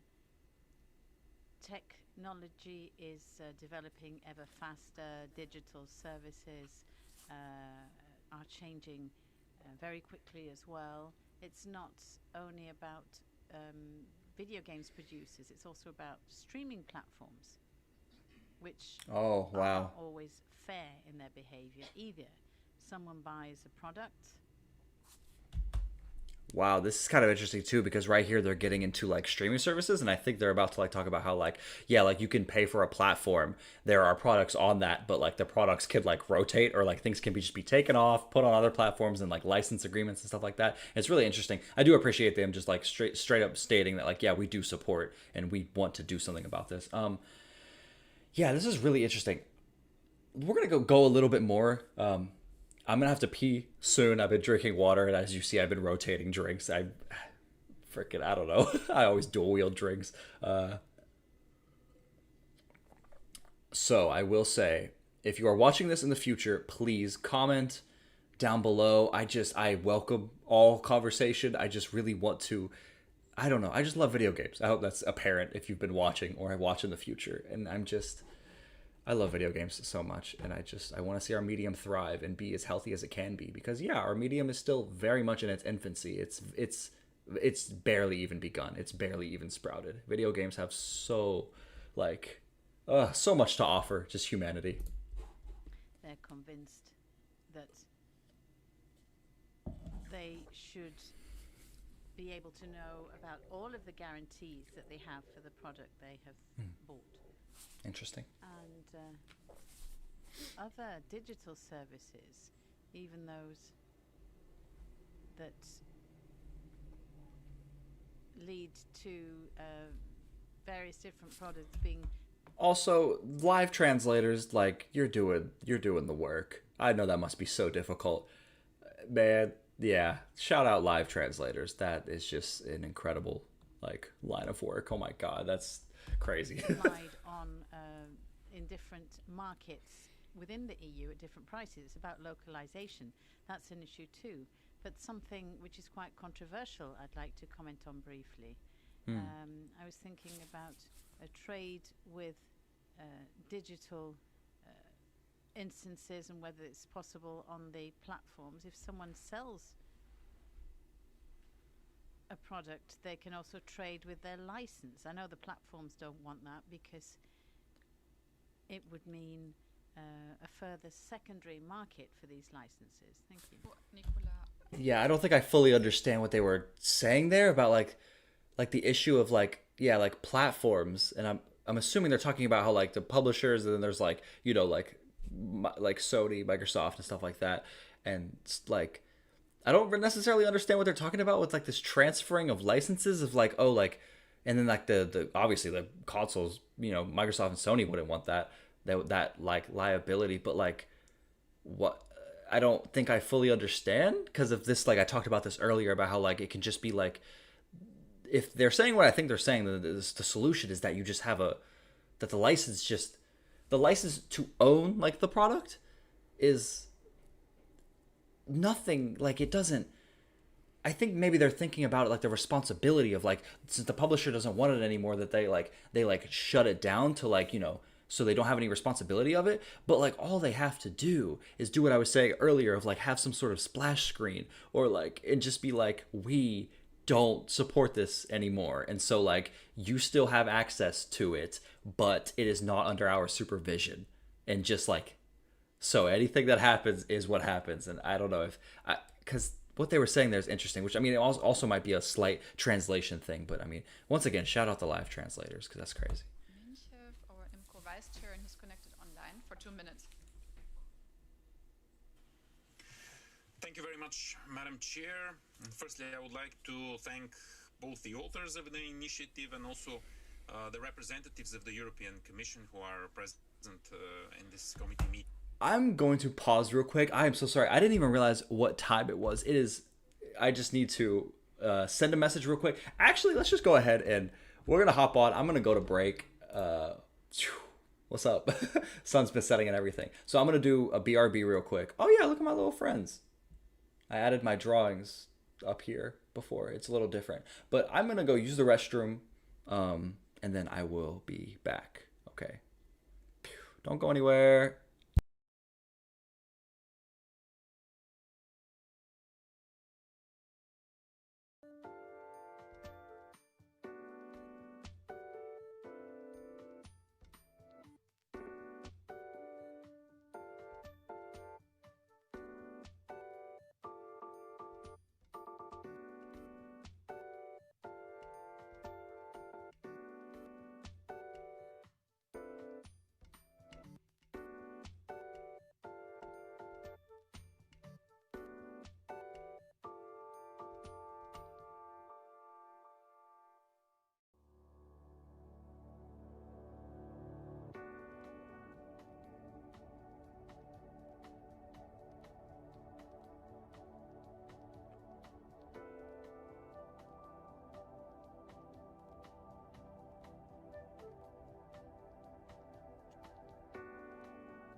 Okay, hello, I'm back. Oof, I got some more water, which you should drink some water if you haven't. been drinking water. Stay hydrated. Staying hydrated is very important. Oh, yeah, so this has been a lot. I hope y'all have been having fun watching this. This is just so interesting. And I'm assuming that, like, I don't know how EU Parliament works, NA education, LMAO, but I don't know if they make a decision at the end of this or how this goes. But I mean, if they make a decision, like at the very least, I think it'll be a decision to move forward. Since it's like most of the people, like the members, seem to be in support, and they're just like a little confused or like worried about some like legal things. But it seems like unanimously everyone's like agreeing, like, oh yeah, this is something that we need to like pursue. So I guess we'll see if there ends up being, more live streams or something. But let's go ahead and hop back into this because I'm ready to keep going. I'm all fired up. Okay, let's do this. And everything's good, I believe. So on the 31st of March 2026, the French consumer organization UFC QCR, or sorry for the pronunciation, but the point is that the consumer organization brought a legal action against Ubisoft before court following the closure of the servers of its online racing game, The Crew. This unilateral decision rendered the game completely unusable, depriving consumers of any use of a game that they had already purchased, without ever having been informed of any expiration date, to put it this way. Will the Commission consider supporting the case on the side of the consumer organization and support a referral to the Court of Justice of the European Union to ask for clarifications on the Unfair Contract Terms Directive, which the Commission previously identified was unclear in situations where a game is unilaterally rendered unusable by the video game publisher? And furthermore, many major video game titles have met the same fate, including Anthem and Concord, leaving European consumers with no recourse. And will the Commission commit to addressing this issue, the issue raised by the Stop Destroying Video Games European Citizens Initiative, through the Digital Fairness Act later this year? And if not, what assurances can the Commission give that this issue will be addressed through legislative action? Thank you very much. Thank you so much. For the Greens, Eva Katarina Vieira. Thank you very much, Chair. I'm not usually in any of these committees, but I thought to come for the side quest. It is dangerous to go alone into the digital future without clear consumer protections, and I don't want to set the world on fire, but the truth is that the way we own media has shifted into something that's very sus. Too often, oh my god, this person in their speech, this is catching me off guard because I'm like, this person, they're throwing in a bunch of like video game references. There's already like 4 already, and I'm like, whoa. It was just catching me off guard. Game only to find out that the cake is a lie. You buy a game you hope to cherish for years, but then one day it's suddenly gone. You think, shit, here we go again. When a publisher pulls the plug, we realize that our princess is in another castle. Our libraries are emptied. It's like we've died of dysentery. As we've heard, currently players are forced to see the purchases that they made completely vanish. We should not have to endure and survive a marketplace where our purchases, which are often masterpieces and they bring so much joy, are treated as disposable. We cannot allow digital preservation to take an arrow to the knee. So a petition was started to address all of these issues, and it is super effective. Let us therefore congratulate over 1 million citizens who signed it with one clear message to the EU. Don't be sorry, be better. It's time to finish the fight. We must ensure that even when companies move on, the virtual worlds we paid for remain still alive. Let us praise the sun on a new era of digital rights so that for the gamer of the future, it isn't simply game over. If some colleagues think that I've lost my mind a little bit, these were all video game references. I just wanted to thank the petitioners and say that the Greens EFA group stands here in support and hope that the Commission takes seriously these very practical suggestions that you brought today. Thank you. Nice. Awesome. I mean, yeah, it just seems like everyone is in support of this. It's just like what is going to be done. Now for 1 minute, Leila Taibi from the left.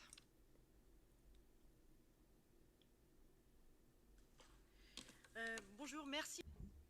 Good morning, and thank you very much indeed for the presentation. I'll give you enough time to put your Headsets on if you need to. So, thank you to the initiators behind this European Citizens Initiative, for the initiative and for the presentation. The left supports this initiative 100%, and we feel, as you said very clearly, that it's we need a response to the deplorable acts of the people who simply aim at maximizing their profits on the backs of the players, the consumers, and the developers. The fact of destroying a video game.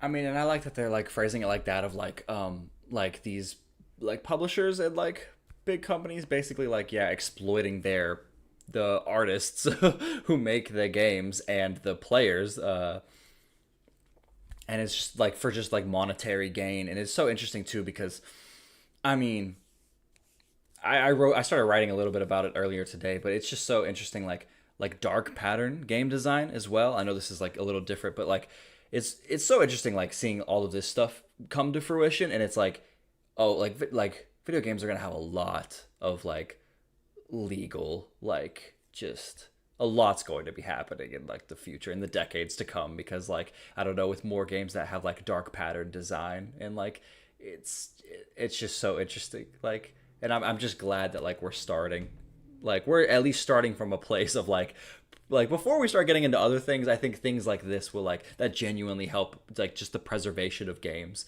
and just the medium in general, just like which this also, I mean, this is just going to help like the erasure of culture and history.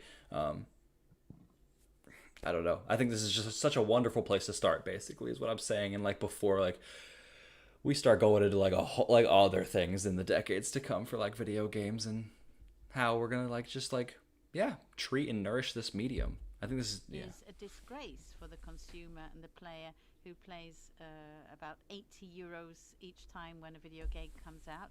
Add to that all of the microtransactions as well. It's a disgrace also for the developers who have worked for years, and it evaporates forever because of a purely accounting decision. Yeah, wow. Generally speaking, it's not because games are bad that editors close them down. You were talking about an audio game, a car game beforehand. Some of them are part of our cultural heritage. So, what would be a playable state for a video game? And our colleague Rafasi was talking about a public library with video games. Shouldn't we have a requirement to pay back the virtual objects port and the video game if they are removed, closed down? Yeah, which I mean, it's interesting too. They're saying like right now, like they need like to be like not reprimanded. The word's slipping my brain.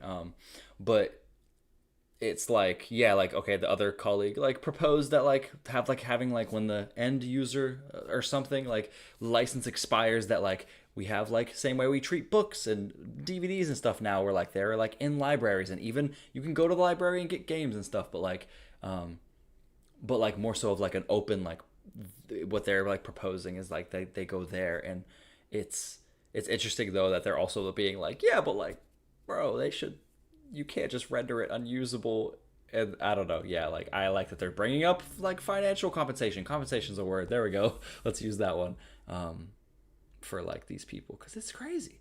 I mean, even I don't even want to know the math on like how many games I've bought. Like there's so many people who have had games just like sneakily taken off their libraries, and probably literally like casual game who have no idea. Like it's just so crazy.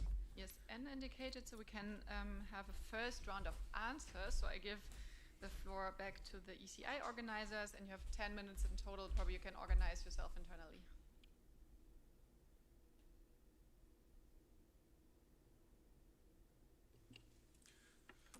Thank you very much. Am I allowed to? Yeah. So coming at the question regarding the licenses, this is a typical confusion on the topic. An IP right holder is free to commercialize their IP for as long as they want. This is related to how long they want to make profit out of an intellectual property. This is making the following actions: reproduction, this is selling copies; distribution, communication to the public, etc. The consumer is not affected, as the consumer doesn't make reproductions, distribution, communication to the public, etc. He just paid the full price and plays the game. Yeah. That's all. He doesn't use IP rights. Anyway, IP law is not absolute, we must remind, and I quoted Article 12, consumer protection requirements shall be taken into account in defining and implementing other union policies and activities. That includes IP as well. We're only asking to not destroy. A consumer keeping his, her own book open game doesn't hurt IP rights, given the fact that he paid a full price for the game. So fulfilling the very goal of IP, which is making profit. It's just so interesting, yeah.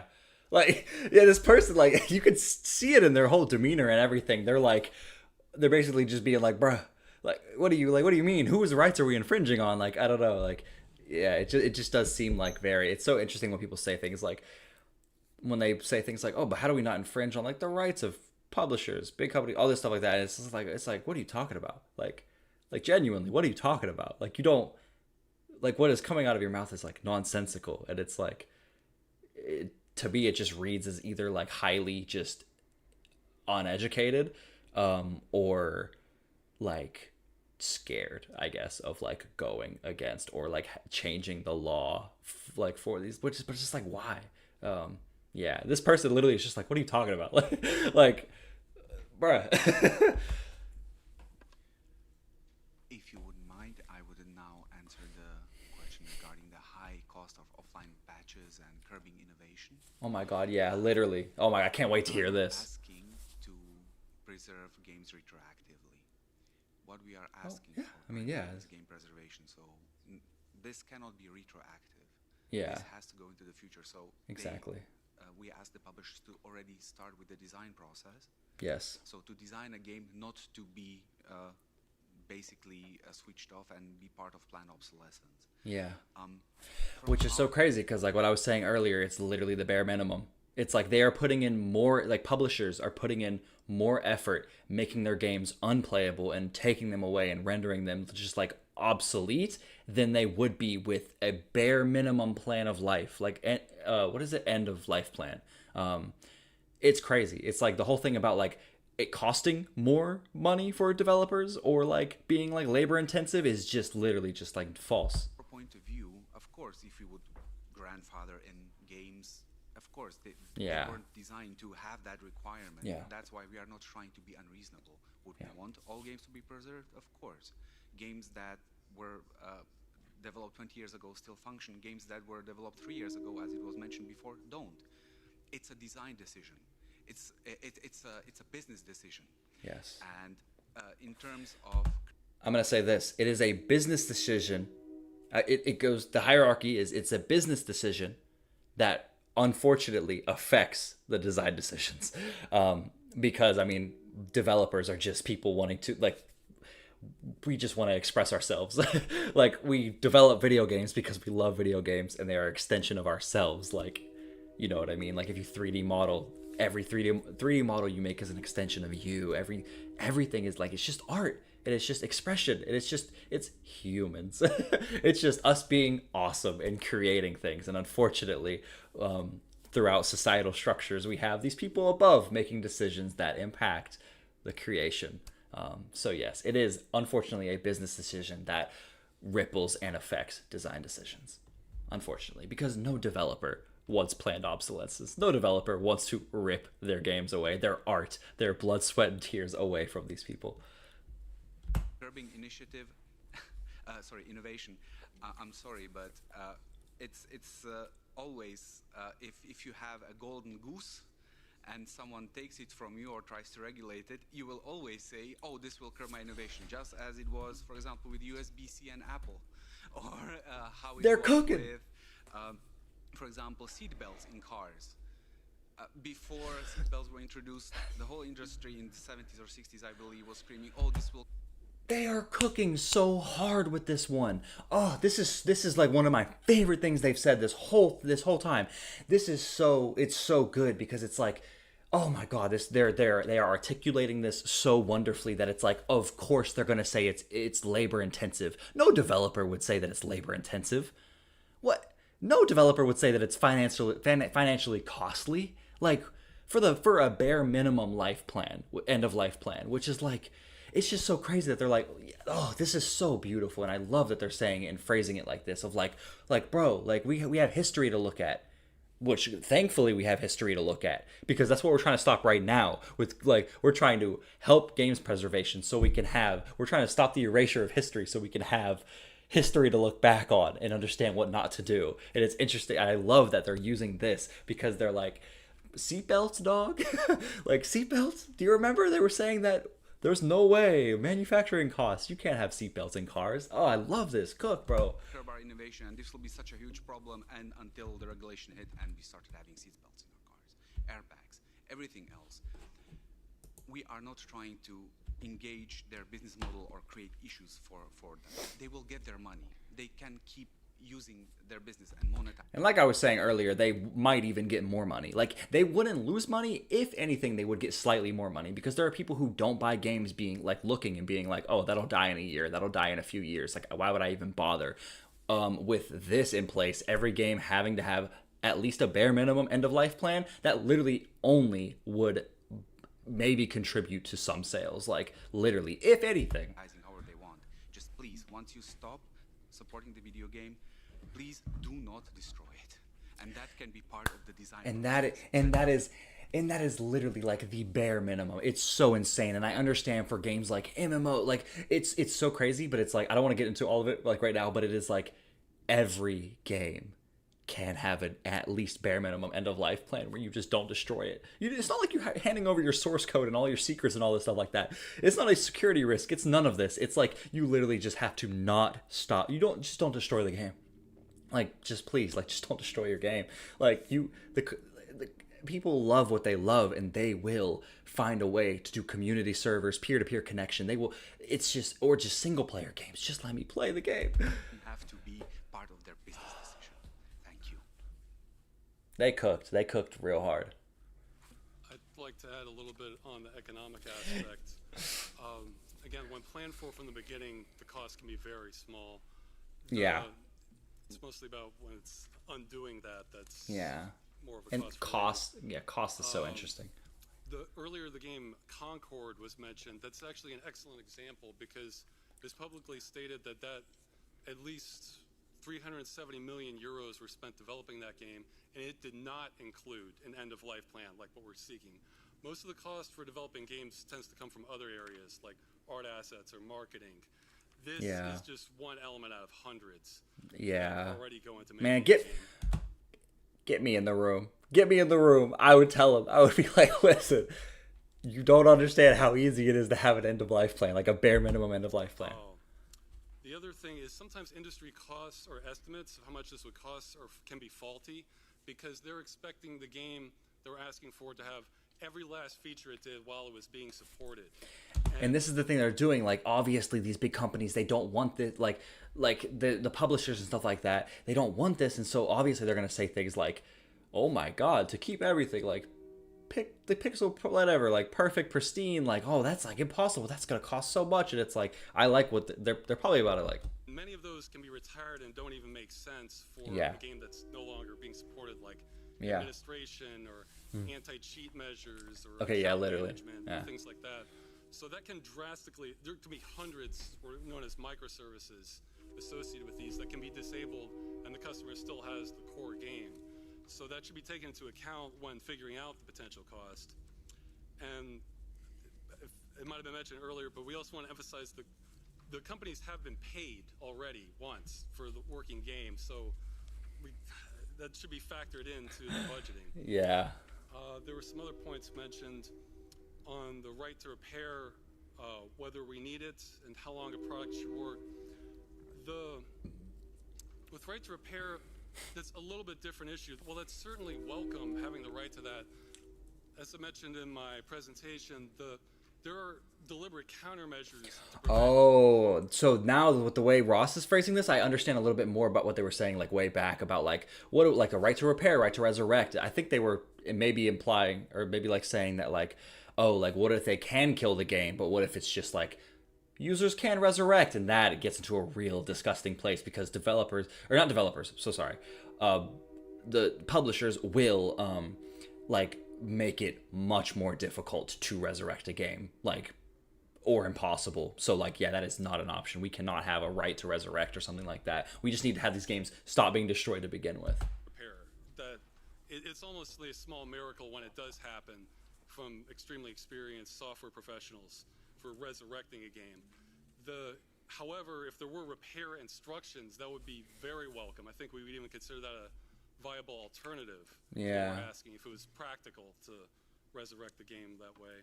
Oh yeah, like that's basically like if they like were like, okay, we're gonna hit the kill switch from here, but in the end of life plan, we're just gonna put out like a PDF basically being like, here's how you do your own community servers or like whatever, like not even that, or yeah, just like that is a good alternative, like in terms of that. Yeah, at first I was like, no resurrection at all because obviously these companies will, but like this is an interesting where it would be like obviously viable, like, but that would be.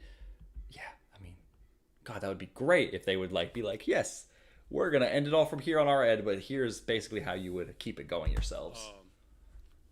For how long it should work, it's kind of again, the customer standard is indefinitely, as long as they keep the game in good working order on their end, and we're not trying to hold any publishers responsible for updates that break things that wasn't their doing.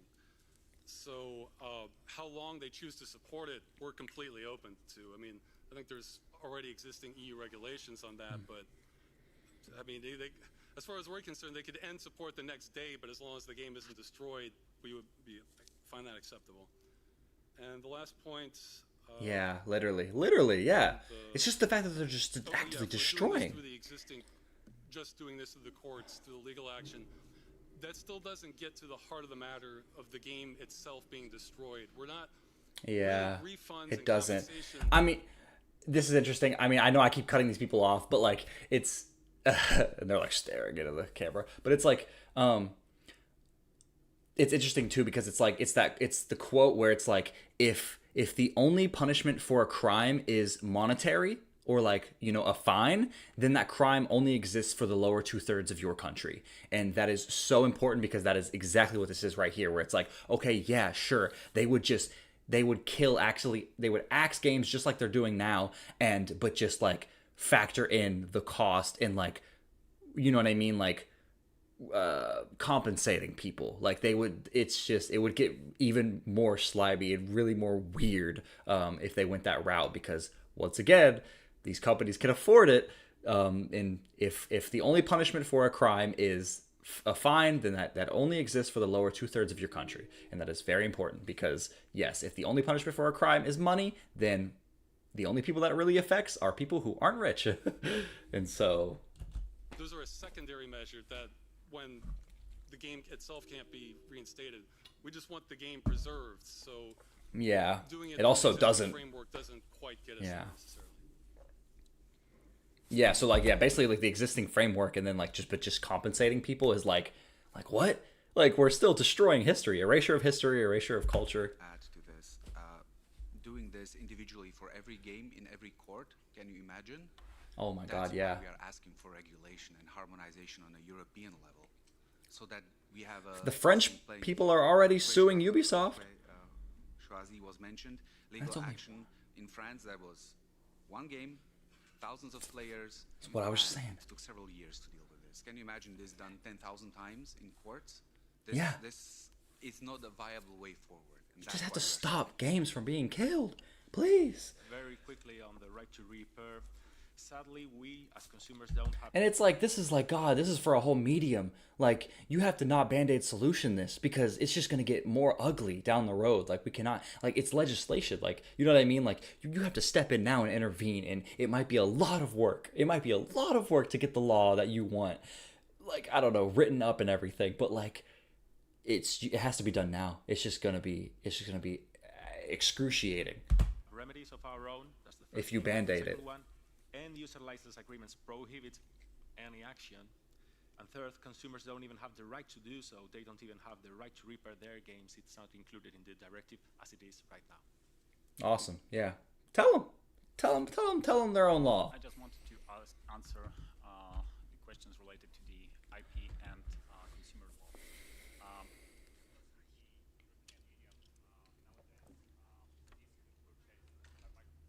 sorry, I think you have to switch it off and you have to switch it on. No, sorry. I guess you hear me well. Okay, thank you. I want to address the questions regarding IP and consumer law. Consumers in European Union who purchase digital versions of video games cannot benefit from the same level of consumer protection as those who purchase physical copies. The problem is that the distribution of the physical copies of the video games basically doesn't exist anymore. Even if an individual purchases a disc copy, it often does not contain the entire video game, and it requires connection to the publisher's server. And this only confirms that we live in fully digital era. If Madonna was to re-record Material Girl again, she would sing, we live in the digital world. So, since we all agree that we live in an era in which digital content is distributed digitally without tangible medium, we must also agree that the consumers who purchase digital content, such as video games, must be protected the same or at least similar way as consumers who purchased a physical copy of the video game 10, 15, or 20 years ago. Yeah. As the Court of Justice of the European Union stated many times, last time it was in case C-174/15 of November 2016, copyright must adapt to new economic developments. And this means nothing less than an obligation to interpret provisions of the EU law in dynamic, progressive manner. Yeah. And when it comes to the solution, I wouldn't be myself. Basically saying be proactive instead of well, I mean, I guess this is reactive, but like this is proactive in terms of what could happen. Things could get a lot worse. Yeah. Basically, just don't band-aid solution. I wouldn't put a Latin phrase in it. Da mihi factum dabo tibi ius. Give me facts and I'll give you the law. And the facts are that consumers are left without adequate protection when it comes to the digital distribution of the video games. And society faces the risk of permanently losing cultural heritage in the form of video games. And the law, it is created in this very room, ladies and gentlemen. Thank you. Thank you so Awesome. much for answering all the members' questions and also putting some Latin in our European Parliament. We now come to the second round of members and questions and remarks. We start with Peter Agius, EPP, and you now have all 1 minute per person. Questions and remarks. This is interesting. Thank you, Chair. Second round. Big thanks to the organizers. Very, very smart presentation, very clear. I think you make a point loud and clear for all of us. Protection of consumers online should include protection of gamers online. I have heard in the same committee rooms 100 times that what counts online should count offline, or the contrary. And from the presentations and even from the Commission response, it is clear here we're speaking about unfair contract terms, misleading advertising, producer responsibility, and right to repair. All of these are put into question here. Briefly, I think I also have 3 kids at home, 3 teenagers. All of them. They're all on Fortnite. Yeah, all on Fortnite. And there is also a point which is interesting here. There is a point of return on investments as well. Because I noticed that my kids, they spend, let's say, 20 euro, 30 euro to buy a game, sometimes 60 euro to buy a game. Then they spend money on a loot box. Then they spend money to get the shield. To fight the trolls better, you know, or to do many other things. So basically, if this game is interrupted, you know, these guys have a stake. So let's find a way of course, promoting the industry and its welfare, because we are interested in that, but finding a good way of protecting also the right to stop destroying video games. Thank you. Cool. I was a little confused. At first I thought they were... I also remember a loot box hearing we had, I think, in the last term. Yeah, loot box. Now for SMD, Sandro Ruotolo. Awesome, dude. It just seems... Yeah. Question is, what's going to be done? I need to know. We're discussing online video games and therefore also the need to create a safe digital environment for our young people. Europe has certainly made some important steps in the right direction over the last few years, but not all online video games fully fall within the European legislative framework. And so we are calling clearly for clear standards also in this sector. Security from design level, accessible instruments and automatic protections for minors. We've seen positive examples we could base ourselves upon. Think of the European classification system for video games. Because for years it's been helping families and users to find guidance on content, giving clear, transparent classifications. It's a good European practice, but it's not enough now. We need to strengthen it, update it, and bring it into line with developments in online video games. We also have to intervene on business models which exploit the youngest, forcing prices up, mechanisms you pay to win or you pay to progress. Now, they're close to gambling type methods. It's not acceptable. So, in the Culture Committee, we think that we should. It's nice that they're bringing that up, but these damaging aspects for minors, and that for minors. Thank you. Thank you so much. I'm a little confused. I feel like, bro, time traveled. I feel like they came from another hearing, because I mean, like, sure, they're talking. I mean, all those things. I agree. Your heart's in the right place. But I don't think that's what anything anyone here is talking about. They were talking about, like, about just like predatory business practices and monetization methods, and like especially for like minors. And it's like, I mean, that's very important and all very, very important, and like dark pattern design and like things I was talking about earlier. But like, interesting. I wonder why they brought that up here now. I wonder if they're just throwing that in, like, yeah, let's do this too, like with the new law. I mean, that's pretty sick if that's like what they're proposing. Interesting. Thank you, Chair. Swag. Pressing F for the signatures. Let me maybe be the first MEP here, even though I'm not sure with my colleague from the Greens, to speak as a gamer, not as an MEP that I have been for 20 years. And I've been through it all, what you guys described. And I've seen the other side of it when it was a community that saved Mount and Blade Napoleonic Wars. And I've been through the bad side of it when I bought the crew. A few months before they just turned it down. And I think maybe to illustrate the point, even though I also think you already realized that you have big support in this house, to illustrate the point one last time, I think a car, the crew, a car is the perfect example. Just imagine you buy a car, a modern car. Every modern car has software. And after 2, 3, 5, 10 years, the car company decides to turn it down, and you can no longer start the engine. A very good colleague of mine here, sitting here in this room, said you have to stand for what's right because it's right, even though if you're not affected personally. I am even affected personally, so I ask all my colleagues to support this very important initiative. Thank you very much. Yeah, I mean, it's just so great that everyone. I haven't seen anyone, I think, that seems against it, to be honest.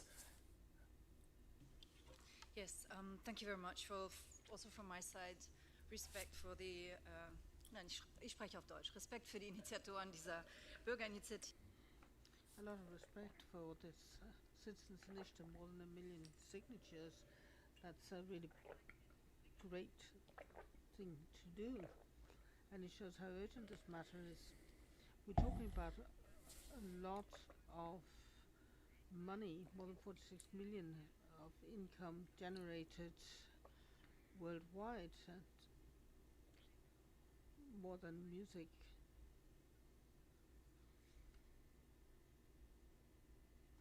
And then we have a premium even for games which are for over 12s.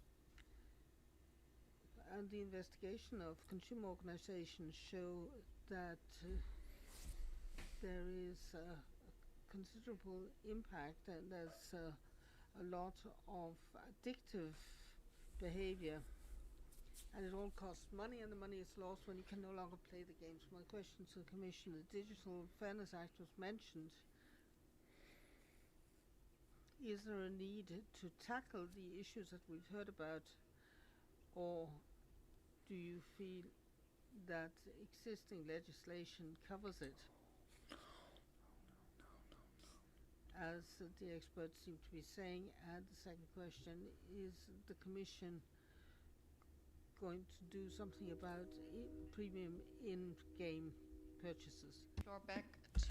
Okay, this is crazy too, because like their first question, this just seems like the most hands-off, I don't know, like I don't want to deal with it type of like stance, because I don't know, after everything you've heard today, like you want to be like, is current legislation enough, when very clearly they've provided the evidence that it is inconsistent across European countries, that it is not anywhere near a standard where it needs to be. And like, so for the first question to be, oh, but the Digital Fairness Act, like, what? Like, I think we did enough, basically. Like, do we need to do anything more? And then the second one being like, I mean, the second one's fine. I mean, they just ask if they're going to do something about like premium in-game purchases, which I mean, yeah, sure. But like the first one seems very just like very hands-off and very neutral. Like they, you know what I mean? Like I don't want to deal with any of this kind of. It's interesting. ECI for 7 minutes. Well, a lot of support statements that makes the amount of questions and things actually to address very short. I think the point that was mostly mentioned was microtransactions, gambling inside games, loot boxes, all these. Which is interesting. Also already partially addressed in the Digital Fairness Act. Yeah. Yes, they are absolutely part of the problem. If I buy a game, let's say 60 euros, I know some friends, everyone here likely remembers the game Fortnite. I know some friends formerly from school that put a lot of money into that game and into skins and other contents, and I used my money. I made a commercial transaction, so yes, it needs to be addressed. It is part of the issue. We have free-to-play games that are hugely in this case, Fortnite being one of the example, but many others. And we have cases where people put in 2,000 euros into skins, and just shutting that down and taking that away is ridiculous. Which is crazy. Yeah, like it's a problem too. I mean, obviously that's like an extension to this other problem of like you're just destroying the game. Like you're destroying the game, and like you're also taking away like all of these like in-game cosmetics and whatnot. And it's like, which is interesting, but it's like, I don't know. Like, yeah, I mean, if you fix the one problem, you fix the other problem. Like, if you just stop destroying games, then, you know what I mean? Like, they're not going to go through the effort to rip away your skins that you paid for if the game is still active. You know what I mean? Like, it's more work. Like, just having a bare minimum end-of-life plan is, I mean, enough. Like, that's all we need. We just need the games to just not be absolutely, like, obsolete. I think that should be all questions or statements. Maybe your honors would like to know that the Spanish Congress is working on a project of law regarding this matter, loot boxes, and the current focus is to restrict the commercialization of loot boxes to minors. Awesome. Swag. I mean, that's what I like to hear. Ping pong here. I'm going to add something too. We, at this very moment, to this day, in the California State Assembly, a bill that we've worked on is being brought in that also has microtransactions. Oh, this is great. In the first place, didn't actually look at them. The California State Assembly brought them in, so there is definitely room to add these things properly and find a good definition. Maybe not saying, okay, this is the product, but is there a commercial transaction going on? To address the issue, that would be an angle that the California State Assembly, for example, took. Interesting. Thank you so much. With that, I will give the floor back to the Commission, because there were actually also a lot of questions and also We're almost there. We're almost at the end. Interpreted, so probably you could. I could listen to hours of this. This is just so like Thank you, Mrs. Chair. Thank you, Anna. 2 points from our side. So. First of all, I mean, a big thank you for these exchanges, because I think it really clarify again, and thank you for the good questions from all the MEPs. And first of all, I mean, indeed, the consumers are not completely unprotected. I mean, I mentioned and we discussed now some of the rules, but what is to address? What is it? Dude, it's the biggest fucking thing I've ever seen. I don't know what it is. What is it? I don't know. It came in though. Okay. Massive. Here, I'm gonna try and. I don't even know where it went. saw them flying behind you, but it looked like they like ran into the wall.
The biggest mosquito just chased my wife into the apartment.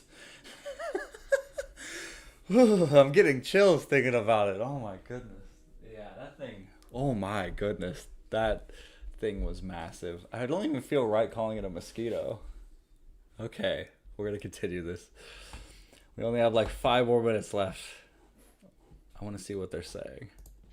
This specific issue that we have now on the table, and that's the reason why with my team we're really looking at it and in depth and looking at different options, and we are, as you know, at the same time preparing the Digital Fairness Act that was announced by the Commission for the end of this year. Yeah. Second point was the reference to the Yeah, so this is the one they were talking about in that they were saying was going to come around in July. And so basically they're just stating that like yeah, they're gonna like look into like I guess what they can like alter or do to that before that comes to like fruition in July with the Digital Fairness Act that they're passing. Case at national level carried out by UFC Que Choisir, suing Ubisoft for the closure of the game The Crew. There, I mean, the question some of you were asking is whether the Commission will be a party to this case. I mean, as you know, it's a national case, so it follows really the French national legal proceedings, which is distinct really from the process that we have today with this European Citizens Initiative. So I also, Giuseppe, on the copyrights, give the floor to you. Yes, and thanks very much. Very quickly, and to chip on what Axel Voss, who is the putative father of the copyright in the DSM directive, from a copyright viewpoint, the matter is a little tricky because there is no mandatory licensing imposed on video game developers. They enjoy contractual freedom to commercially exploit their works and determine the terms of their licenses. The framework does not provide for exceptions that cover end of life of a copyright product. Now, having said that, there is a provision in the directive on works that are no longer commercially available and provides for the possibility of licensing such works through collective management organizations and cultural heritage institutions. Now, the problem, as pointed out by Mr. Repasi, is that cultural heritage institutions do not often hold in their libraries video games, and the provisions of the DSM directive of out-of-commerce works, which are set out in Article 8, include a number of conditions which may be difficult to meet for video games. Yeah, I mean, I'm glad they're bringing that up. The possibility for the video games, for the right holders basically to opt out. Yeah. Yeah, I'm glad they're bringing that up because it's basically like being like, yeah, we need to take like a step further in towards that action because otherwise they will just they will not be preserved, basically. I mean, if it becomes like almost like optional in a sense like that, it's just not going to happen, especially because it's not like the standard now. And so I'm glad that they're like bringing that up. We are now undertaking a review of the copyright in the DSM directive. We will give it a very good thought, and we will revert fully on this issue in July. Thank you. Awesome.